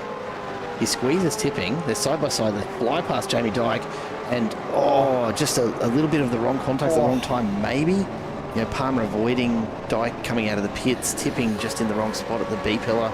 Really unfortunate for Ryan Palmer. Squirrely under brakes, which is something you do not want to be in these cars. Understatement, but it's something you definitely do not want to be in a supercar. No ABS, no traction control, so there's no assist here really to help you slow these cars down when you are loose like that. And yeah, Ryan Palmer essentially was really just a passenger at that point. Did well to keep it out of the wall. This is Jason Douglas up the inside, maybe on Thomas Cool in the braking zone. Has a think about it, but backs out of it last minute. And Matt Bowler behind, I should say. Oh, a little bit of contact now. Douglas tried to force the issue in the second phase of the corner, and that's lost him out of spot now because he got caught out on the grass. Because as Thomas Cool, he had every right to defend that spot. We got a car off in the foreground as well. That's Liam Tipping that locked up and ran wide. It's all happening for the Koala Cartel cars at the moment, and Matt Bauer is putting the pressure on Thomas Cool. Looks like the inside wide line off the circuit from Thomas Cool, and he'll have to fall in behind Jason Douglas, just trying to avoid Matt Bauer, give him plenty of room. He did give him a slowdown to boot for Thomas Cool, just to rub salt in the wound, really. Honestly, though, I think that was actually probably the best decision for Cool at that point, because the only other option he had there was to follow that inside line and hope that he didn't make contact with either Bowler or Douglas. And I don't think there was actually that strong of a chance he was going to make it through there in one piece. I reckon he's taken the slowdown as the least awful option, and I think he'd be pretty happy with that. Will Buchanan is off the track. Don't tell me that's another motor. Oh, it looks like it. The way he's crawling, I do really think that is unfortunate. It's the same section of circuit as well. That's motor number 4 tonight. There it is. It is the same spot. The exact same spot. That is number 4 at that corner. It is taking victims. It is taking motors left, right, and centre. Well, that's actually the third motor at that corner, the 4th motor in total, as you said. And that is, he's just stopped on the side of the circuit there. Will we get a safety car here if he doesn't clear that car soon enough? Well, that's the question, isn't it? I mean, he's far enough off the track that I imagine the stewards could, and indeed they have allowed the tow to happen. So no safety car. Racing will continue as Matt Bowler continues his charge up. Look at the slide as he gets the power down. He is charging on, trying to rescue as many points as he can from this second race. He knows that this doesn't have to be a complete write-off this week. Already up into 11th. He's charging on behind Josh Harris now. He'll be looking for 10th, and I dare say he's going to have it in short order. He absolutely will. He's just stalking the back of Josh Harris now, isn't he? Really just letting him know he's there. A little bit of Morse code on the bumper through the second phase of that Esses section. Now to the really fast Esses section, right up the rear. Look at that view off the rear wing of Josh Harris. He's probably trying so hard not to look behind him, but you just can't help it. You need to know where that car is. Oh, there's contact. A little bit of contact. He gets a bit squirrely. You can see on the face of Josh Harris, he wasn't super happy there. Looked a little bit disgruntled with that move, but he'll get on with it now. He'll push on. and he's got Liam tipping right in behind. And I think, well, yeah, smart call to take the camera away, because I think there was about maybe a few words about to be said as he went down this front Harris straight. defending the centre of the track there. Tipping has to back out of that move. Harris needs to really just reset here and refocus, because he's got two Koala Cartel cars behind him. Jason Douglas just behind that. He's going to be under a lot of pressure right now. Bowler's gone. You're not going to catch Bowler again. He needs to just get back in his rhythm and continue to lead on from P11 here and try and just stay ahead of these three cars that are right on his tail. That's exactly right. It's so easy to get frustrated in a situation like that, start to see red and drive angry, but Matt Bowler, he has so much pace in this race, as he's shown. Lock up from Jason Douglas. He's done very well to avoid contact there. Has he popped the... No, he hasn't popped the motor. No, just a big lock-up. Just a big lock-up. And rejoin took a little while to... interesting, straight across the apex, but, we'll see if that gets called in by McVie or Palmer, I suppose. Nothing in it. I don't think they had to take much in the way of evasive action, but with all of that track, I would have liked to see him stay a little bit wider. Anyhow, we'll continue on. Tipping and Cool go through on Josh Harris. Harris is maybe a little rattled at the moment. I think so. I think, again, as you said, it's just about getting back into his rhythm. Again, he's probably feeling a bit flustered, a bit frustrated, seeing red a little bit, and that's your worst enemy in these cars, especially around here. You do not want to be driving angry, because you'll overdrive the car. You'll overheat those rear tires, especially. It's going to make it so hard to control. And this is the move that Matt Bowler got done a little bit of a touch up on the rear end. There. A big nudge.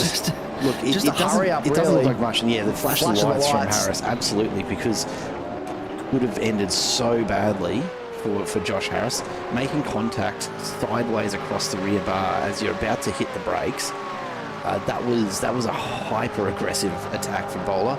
He knows he's quick, but yeah, look, it's not going to win you any friends on the racetrack, that's for sure. No, it's certainly not going to win you any friends, but I think Matt Bowler was more concerned about getting positions back in this race than he is about making friends. But again, those not making enemies, that won't serve you well later in the season when you're trying to battle against various drivers. So we'll have to see how that now plays out throughout the rest of the season, because no doubt Josh Harris will remember that one. But he's got his rear view mirror full once again. Jason Douglas right in behind. And Jason Douglas, he will fancy himself a move up the inside here, does think about it, pulls out for a look, but cannot get close enough under braking there to make that stick. And now Ryan Palmer and Cruz McVie battling away. Ryan finds his way past Cruz McVie up into the top 15, up into 15th place.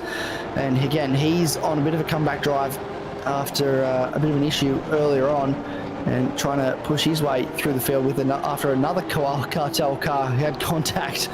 And it's been a difficult couple of weeks for ADHD, hasn't it? We've mentioned that a couple times, but it's hopefully we can see them, as this season progresses, start to bounce back a little bit. Thomas Hinz still all over the back of Hayden Vell, but likewise James Chatsnow all over the back of him. So this battle for the top three, look, I will say, it's as disappointing as it is not to have James Scott in this field and for Matt Bowler to be as far down as he is. It is nice to have three cars really in this fight for the win, isn't it? It is, and we're going to have, it's going to go all the way to the end here. We've kind of been focusing our attention elsewhere in the pack for a little while, but just thought we'd check in up front, because this has continued on. This is still going, of course. Harris is defending now. Douglas is going to take a look up the inside. Heavy on the brakes here. Always looking for a puff of smoke. We've seen it too many times tonight. Douglas gets squeezed. Lock up of the brakes again. He is torturing those tyres. I wonder if he's going to run out of tyre before the end of this race, because we've seen him lock them up time and time again. He's on the absolute limits of what they're willing to tolerate. And with 7 laps to go, he's still got a fair distance ahead of him. Jamie Dyke misses the position to Matt Bowler now. Bowler straight up the inside, absolutely flying at this point. Dyke will try and go with him, I'm sure, but made it look fairly easy. We'll go back and we'll take another look at that, because it looked like absolutely nothing in it. The iRacing Designs replay, have a look at this. Bowler just all of the pace. Jamie Dyke looking like he's standing still. Yeah, he really made it look easy, doesn't it? And that's the thing. This guy's been so quick tonight, Matt Bowler. He has the fastest lap of the race, a 47.9. He did a 48.9 on the last lap. The fastest of any car out there, almost a second quicker or half a second quicker than the next fastest car out there, which looks like it was actually Hayden Veld. And he's absolutely flying out there. He is lapping so fast. He's pushing that car to the absolute limit. He wants to maximize the points that he's going to get out of this race, even if it's not going to be quite up where he wanted to be. James Chastain around the outside of Thomas Hinz made that move stick. He's still trying to hang on to it. Thomas Hinz looks up the inside. They're sideways. Got it on the slide through the final corner. Side by side down the front straight now. A little bit of touch up between the two drivers. This will be the inside line for Hinz into the braking zone. He's in the prime position to try and hold on to this spot as they run into turn one now. Still side by side. This is a free kick for Hayden Veld to disappear into the distance, but Thomas Hinz does hold on to the position. If only for now, he's still there. But James Chastain, he's got the pace to try and get past. He just has to capitalise in the right spot. Yeah, so close there, Chastain. He almost managed to make it stick. It was a really, really bold overtaking attempt, and I'm sure we're about to see it once again here as we come around another time. But Hayden Veld, he'll be so thankful to have picked up even about a half a second there. Really, there wasn't a lot in it. As we go on board now with Chastain, let's have a look and see what he's got up the sleeve for Thomas Hinz. Have a listen to these Gen 3 supercars. How good do they sound? Love it.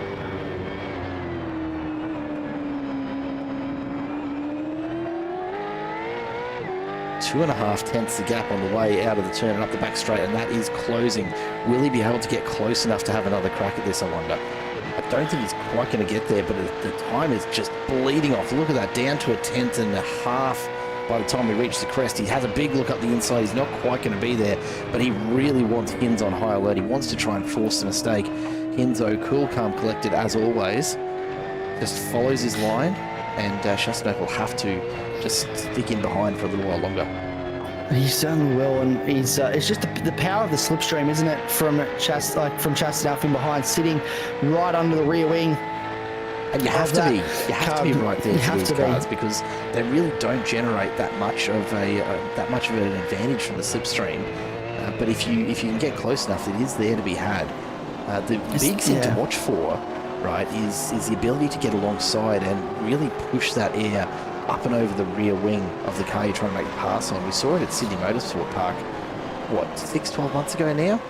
That massive finish. Here we go, Chastain up the inside. Bit of a wiggle there as he tries to get the power down. That's going to cost him some time, but it's not quite going to be enough for Hinz to hold this. Or is it? Hinz, the fight back as he gets back to the inside, and again shuts the door on James Chastain.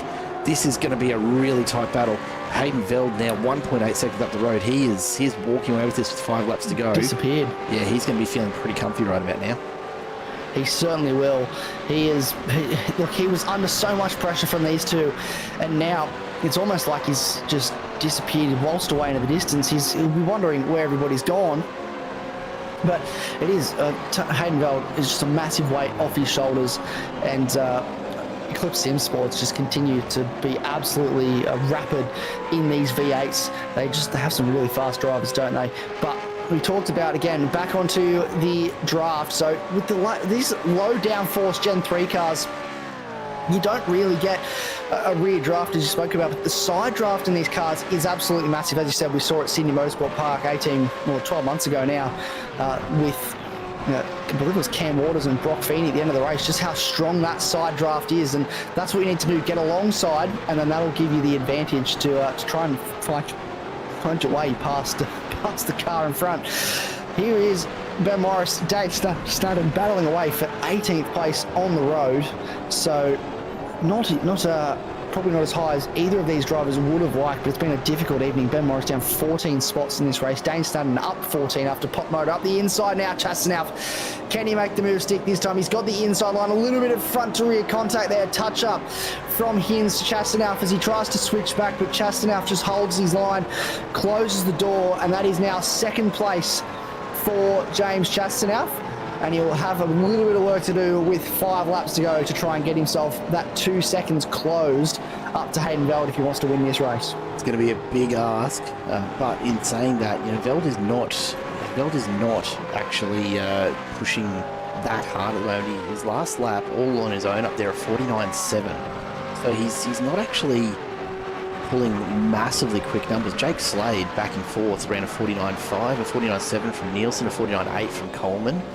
So there's some quick times out there. Shasnov and Hinds both running in the 50s, but of course they were battling side by side for so much of that.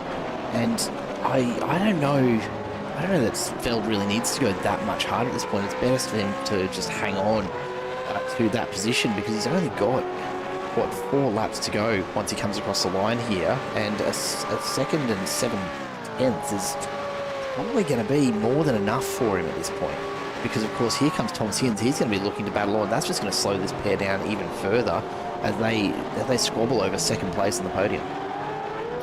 Yeah, he's going to want to drag this out, isn't he, Thomas Hinds? He doesn't want to go down without a fight. So he is one driver that will not let it go. If you get past him, he will try his best to stick with you, find a way back past. So Chastanov, he'll want to push forward, but he's also got to have his eyes in the rearview mirror, because look at Thomas Hinds. He is showing the nose. He's making his intent clear. He's 3/10 back, so he's not going to be close enough this time around, but he is absolutely letting James Chastanov know that I've not gone anywhere.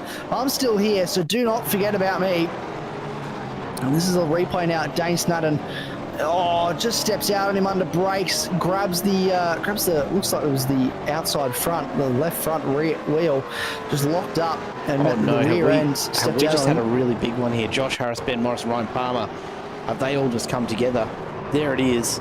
Contact there from Morris into Harris, and then Palmer, nowhere to go, comes around the corner. The 3 of them getting caught up into that at once. That is, look at the front end falling off. I believe that's Ryan Palmer. Yep. So the front end is just falling off. And it looks like Ryan Palmer had the least heavy contact out of all 3 of them. And his bumpers just said, thanks guys, I'm actually done for the day. And just let go. And here we go. This is what happened with Ryan Palmer. Oh, it was actually heavier than I thought it was. On that front to rear contact. Along, didn't he? He certainly did. Yeah, the front end, there goes the bumper. We call that weight saving, I believe. Weight saving, it doesn't really affect the aero that much when there's no downforce, surely. So, sure. It's just better cooling. Yeah. And at this point, that's not going to hurt. 27 laps of 30 just about completed. These 3 starting to just separate out a little now. Chastanov's doing his best to try and reel Hayden Veld in if he can. Thomas Hinds, what a drive. He's got to be absolutely stoked with how this is going tonight. He's on track to finish exactly where he started, which, you know, it can be tough when you get to the end of a race and you go, geez, I started 3rd, I finished 3rd, what did I even do tonight? But Hinds has put in a mega shift to find himself still up here, and with a bit of luck his way, a couple of very, very fast competitors out of the running, he's in for some very tidy points tonight. Veld as well. Chastanov's got to be happy with how he's on track to finish. Jake Slade, the remaining AITX car out there with the original motor in it, he's not too far behind. He's going to be a very solid 4th, but then it's such a gap back to most of the rest of the field. It's far more spread out than I was probably expecting the mid-pack to be, save for some of the battles going on here with... there's big contact there as Douglas and Cool come together. Now, what's set that off, I wonder? Because that is the question. There's a little bit of movement as Cruise McVie comes through, and I wonder if Thomas Cool maybe just got a little bit loose out of that final corner. We might go back and check it out as we see Brett Loxton in 14th. He's really struggled to get back into it tonight, unfortunately. He's struggled to capitalise, which I think he needed to tonight, with the unfortunate DNF for James Scott and the difficulties that Matthew Bowler faced early on. This is what happened to Thomas Cool wide on the grass. So he's got on the grass, come back on the track, tries to stay out of the way, but everyone's already spread out, and then just side-to-side contact with Jason Douglas, which... I think he was expecting Douglas to take the apex, maybe not realising that the Alpine Pro car was there. I think he might have been hidden, so didn't realise that Douglas needed to stay wider just to avoid that. Have a look at this. All of a sudden, Veld's made an error somewhere because Chastanov is right on his rear bumper. Here we go. Just a couple of laps remaining, and it is absolutely on for young and old. Hayden Veld and Joe Chastanov now where the battle focus will be. Thomas Hinds has dropped off the back a second back, and he's not going to feature any more in this, you wouldn't imagine. But Veld and Chastanov well, yeah, look, there's lap traffic ahead, and Hinz is, as I've said, that already picked up a few tenths. Are we going to see a tight three-way battle at the line? I don't know, but the battle for P1 is absolutely going to be on here. Veld needs to put the effort in, and he needs to think about, oh, we've got the lap car there. That's Matt Bakir from Alpine Pro. He's gone off the track. Now, whether that's a mistake or just getting well out of the way, either way, these guys will absolutely appreciate it, because Veld can open the throttle and try and hold this half a second gap to Chastanov for just another lap and a half. Yeah, this is crunch time for James Chastanov. He wants to win this race. He needs to put everything he has left in the tank now. Trying to range up to the back of Hayden Veld. He's trying to follow him through a very tricky section, especially with the arrow wash through here. It's not large, but it is enough in these cars that it can unsettle the front end. A beautiful exit out the back straight. He does have the slipstream, but I don't think he's going to be close enough at this stage to make a move at the bottom of the hill. So down into the braking zone at the bottom of the hill here, the final sector. He needs to capitalise on his speed over Hayden Veld. He'll get one more opportunity. They're going to get the white flag this time by. Thomas Hinz is now inviting himself into the party as well. This battle will continue. Look at how close he is under brakes. James Chastanov right there with our race leader Hayden Veld. He looked comfortable there at one stage. Did Hayden Veld. It was sort of getting away from these two behind, but they've reeled him back in, and they've made it so that we get to the final lap, and there you can throw a blanket over these three at the moment. There is nothing in it as they cross the line to take the white flag. One lap to go. What can James Chastanov do? Can he have something? Does he have something in the tank he can throw at Hayden Veld to take this race win, or will it be another victory for Eclipse Sim Sports, albeit with a different name on the top step? Don't count Thomas Hinz out just yet, because he's closed it right up. The gap from Veld to Chastanov is much the same as the gap from Chastanov back to Hinz. It wouldn't take much of a nudge here for Hinz to sneak through and perhaps pick up both spots if it gets to door-to-door racing at the end here. But Hayden Veld in the box seat, he's got to make it around, what, another 70-odd% of a lap of VIR. That's about all he's got left here. Hopefully he's got enough fuel on board. Hopefully he can keep the pace up as they bounce through the S's one more time. And I think they'll be happy to see the end of that, honestly. It's a lot of work driving one of these cars up and over that. But there's still, of course, the roller coaster and hog pen awaiting them at the end of this lap. And Chastanov right up on the tail. Got a brilliant run through those turns there, and he is right on the back of Veld. But Thomas Hinz has gone with him. I don't know if they're going to be close enough, but you'd have to think that both of these guys will be thinking about a move here. There's 3 tenths between each of these cars. Chastanov cannot reel him in. Down to 2 tenths. He's not going to be close enough to make a move. It's all going to come into the downhill. Hayden Veld just a couple more corners to hold on, and he'll take this race win. Thomas Hinz desperate for P2 on the podium. The three of them come down the hill for the last time here at Virginia International Raceway. Hayden Veld has driven a wonderful race here as we see the Everything Simulated car staying off on the grass to allow the finish here, and I don't think Chastanov's going to have anything in it. It's going to be close. There's only a tenth and a half at the line, but Hayden Veld will come home to take the win for race number 2. Chastanov finishes 1 tenth behind. Thomas Hinz almost 3 tenths behind that. What a finish. We haven't seen that yet this season, but Hayden Veld will absolutely celebrate. Now, here's something that I don't think we've seen for a while. Is Veld going to go with his usual approach of driving it backwards, or is he going the SVG route of drifting the whole track?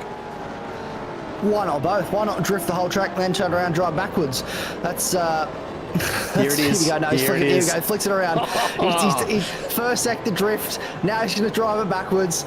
This is an absolute staple from Hayden Veld, isn't it? He wins a race and he just drives the whole track backwards. I'm interested to see how he's going to do that in a rear-wheel drive, no traction control, no ABS supercar, as opposed to a GT3 car with a bit of traction control to help him.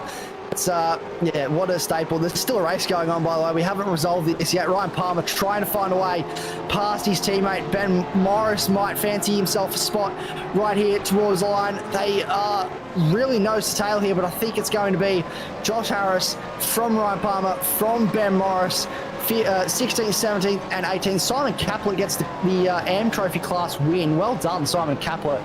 That is a brilliant drive to come home in 19th spot. I will give a shout out to as well to Matthew Bowler. It says he gained 1 spot in this race, but 1 spot doesn't do justice to drive that man put together to come all the way back to 8th place after where he was at the start of lap 1. Yeah, 100%. Considering that he was down in, 31st, I think, after the these after the other repair. cartel cars doing. Now, there is absolutely a link between Veld and the Koala Cartel cars. I don't know if anyone's picked up on it, but if I'm not mistaken, that is Sabrina Carpenter on the back quarter panel of the Koala Cartel livery.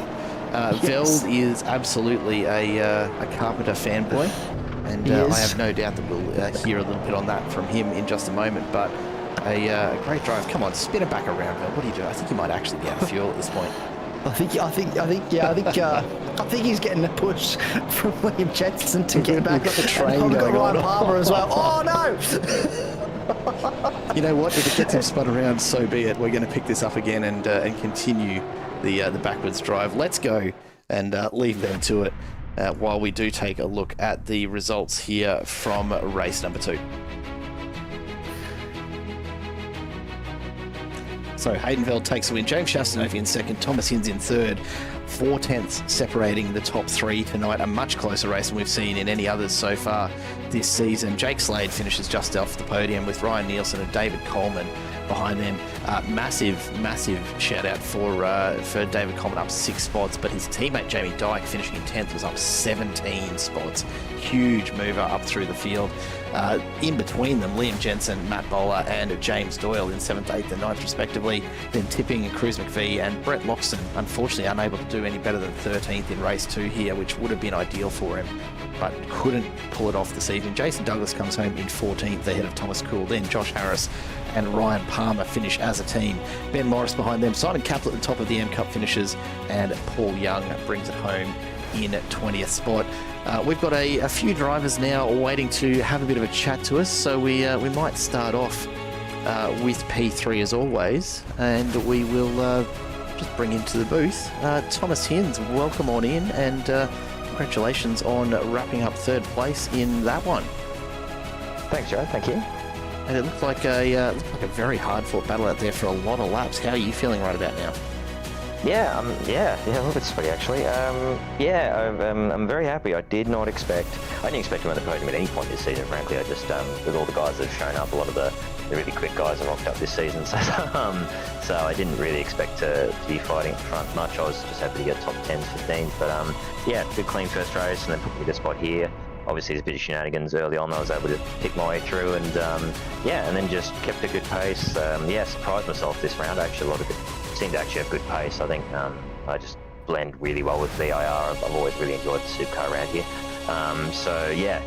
It was going well, and really I was just looking to stay clear of Nielsen and Slade in the stop, and then I ended up, and then suddenly I was at a chassis right behind Hayden, and I was like, oh wow, okay, I guess I'm in the lead fight, I guess. So tried to get to Hayden, but he did really well under the pressure, did really well to keep it on the straight and narrow, and really good little fight with Chester there as well. He managed to get the move done, but really well done there, and just really good fun. Great to have that kind of racing. I feel like these days we don't get enough of that personally. I think there's a bit too much people being put in fences these days, to be honest. So I think it was good to actually see some good racing like that for a change.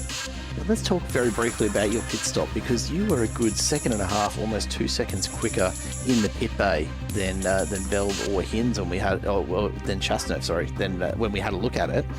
Were you really tight on fuel at the end there, or were you just super efficient getting in and out? I think I had about a litre left, so I was a little bit tight, but it's good. I use Caps as fuel thing, and it is always 99% of the time it has been spot on with the fuel, so I can usually be pretty very tight, and it's usually fine. So I knew I sort of maybe took a little risk on the fuel, going a little lower just to try and gain time. I guess I was pretty clean in the pit. I didn't go mega aggressive, but it was probably just sort of hit the marks pretty well and that kind of thing. So it was good to end up getting that and then be in the lead fight, which as I said was a bit of a surprise, but definitely take it. Brilliant drive tonight, Tom, but congratulations on the result. Anyone you want to give a shout out to before we say good evening? Thanks, Jared. Just the HCR boys as usual. Big thanks to Brett for doing all the grunt work with the setup as usual. He always does a great job, even when he doesn't have a lot of time as well. He's usually able to whip up something that's able to do the job pretty well. So big thanks to him for all the support, as always. Big thanks to the team as well for great support from them as usual. Big thanks to MC for putting on a great series. It's a lot of fun, and big thanks to you guys for putting on the broadcast for us. Always a pleasure to chat, mate. We'll let you get back to it. Congratulations on a great set of results tonight. Thanks very much, mate. Domains2U takes home a P3 in race number 2 here this evening, and we're joined in the booth now by second place. That is, of course, James Chasnoff. James, welcome back to the booth. And Thanks, wow, guys. looks like a fair battle up there this evening. Yeah, good job with the name pronunciation there. Pretty good job. Try to get it right occasionally, mate. No, the racing was really good. I'm kicking myself a little bit for trying some moves which were definitely not going to work, but no, it was good to have some pretty tough, clean racing with those guys.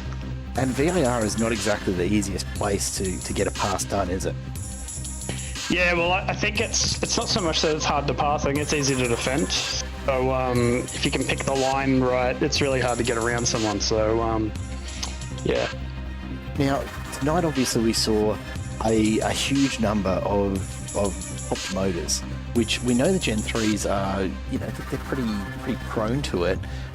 Any insight for us on why that little crest into dip at the end of that back straight claimed so many victims tonight? I think by account, was it 3 or 4, Isaac, that we saw go at basically the same point?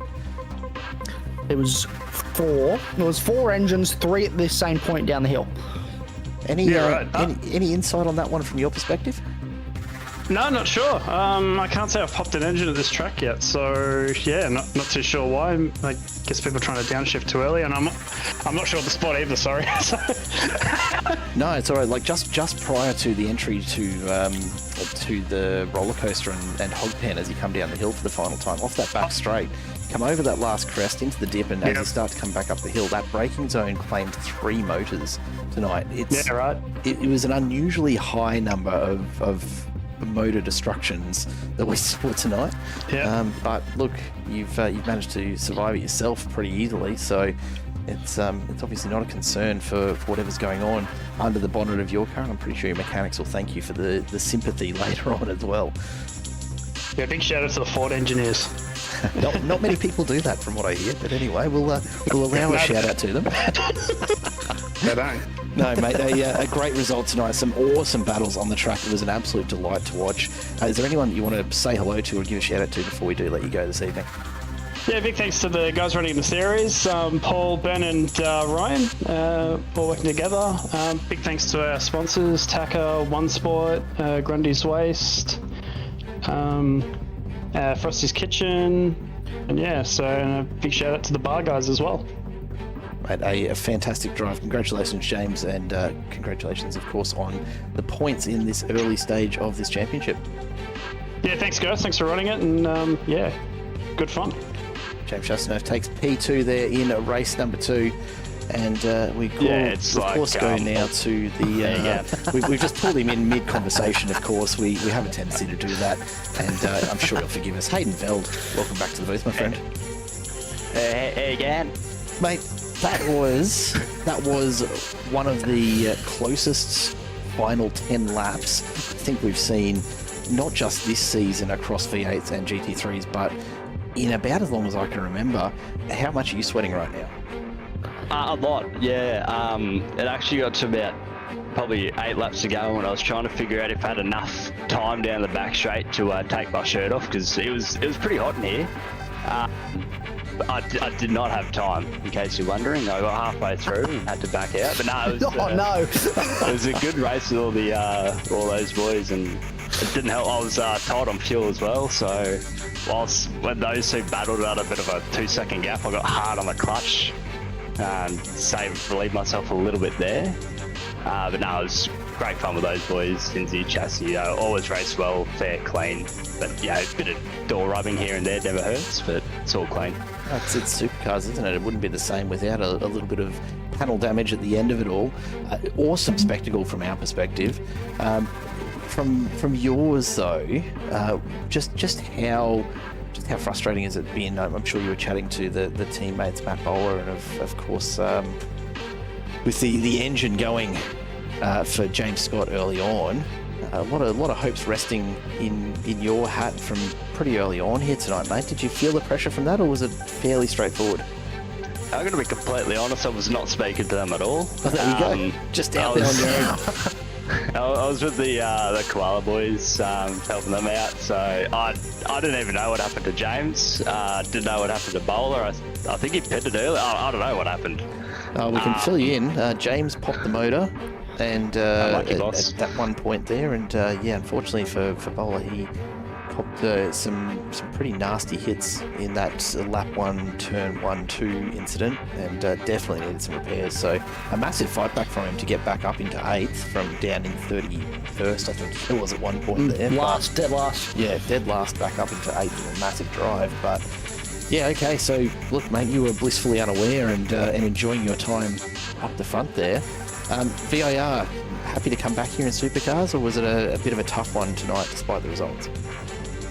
I mean, I was looking forward to the track. Unfortunately, didn't get any practice in, so that didn't help. But I raced it years ago and enjoyed it then. Fortunately, prioritised practicing my golf swing over VIR, and neither of which have proved to be good. But definitely the result was a lot better than what my pace was tonight. So for once, I got quite lucky there, and it's a good track though. Definitely need to come back here. And I've always said luck is something that I will take over skill any day of the week, and if that's paid off for you tonight, why not, mate? Enjoy the win. The last question before we do let you get out of here, we were talking as we watched you getting a bit of a nudge along on your characteristic reverse lap to celebrate the win. We were talking about Sabrina Carpenter on the Koala Cartel cars. Yes. But I am reliably informed that you are somewhere on the Koala Cartel cars as well, and I haven't actually noticed you on them. Where are you hiding on that livery, or do we have to go looking for ourselves? It's not that difficult to find. You look for a bloke with a really long finger, and that's me there. There you go. Somewhere along there. But no, Sabrina's very important on the Koala car. Big shout out to Sabrina, actually listening to her the entire race, and proved to be good once again. I have no doubt that she was watching and cheering you on, mate, in some version of reality somewhere anyway. Hayden, mate, great drive tonight. Congratulations on the win in race 2. Anyone you want to say hello to or give a shout out to before we let you go? Yeah, just a big shout out to my main man Ghetto on the crew chief. He didn't really do much because I was deafening the entire time, but I'm sure he was giving me some good pointers. Obviously all the Eclipse boys. Bowler for sharing me a doc after race 1. That was pretty nice.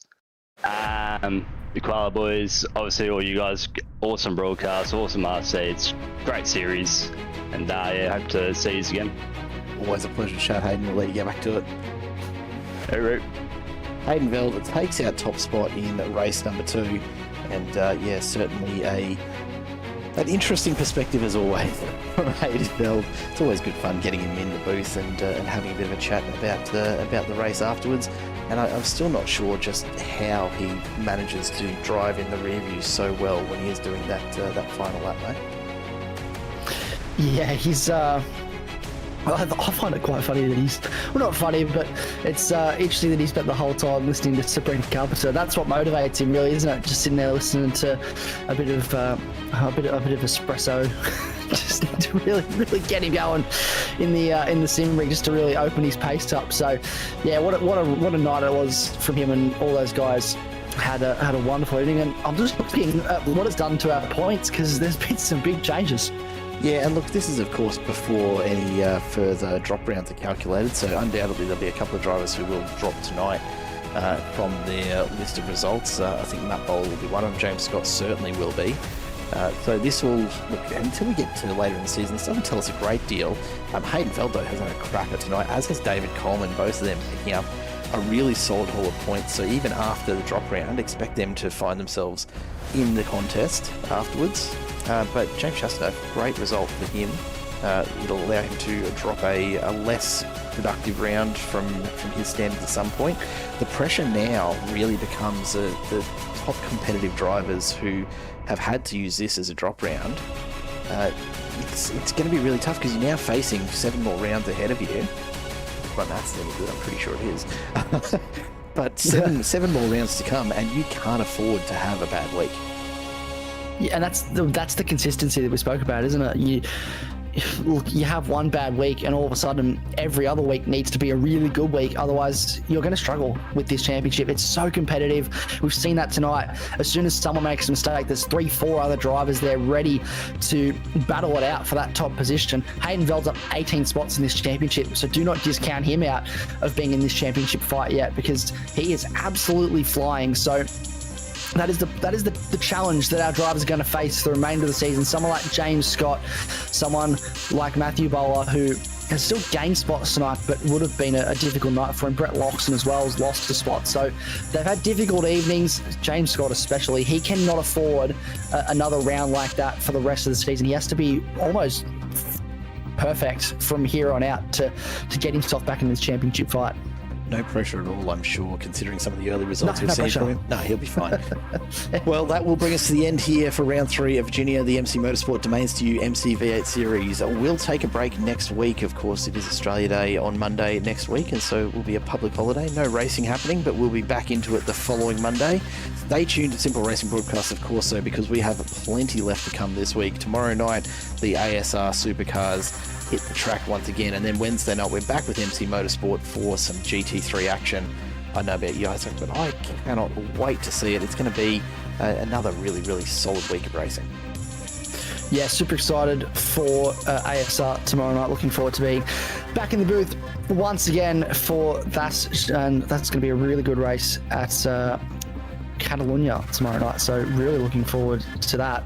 And then obviously Wednesday night it'll be the GT3s with Ewan O'Leary and yourself in the booth, I believe. Or Absolutely. I know it's Ewan O'Leary in the booth. I think we might be in the booth for something else this week. No, look, there is a bit of a double up going on. I'll be here with Ewan, and you'll be taking off over to TrackSpot TV for the inaugural round of the Porsche Carrera Cup Championship. So you're going to be spoiled for choice, viewers, on Wednesday night. The best recommendation I can offer, 2 screens side by side.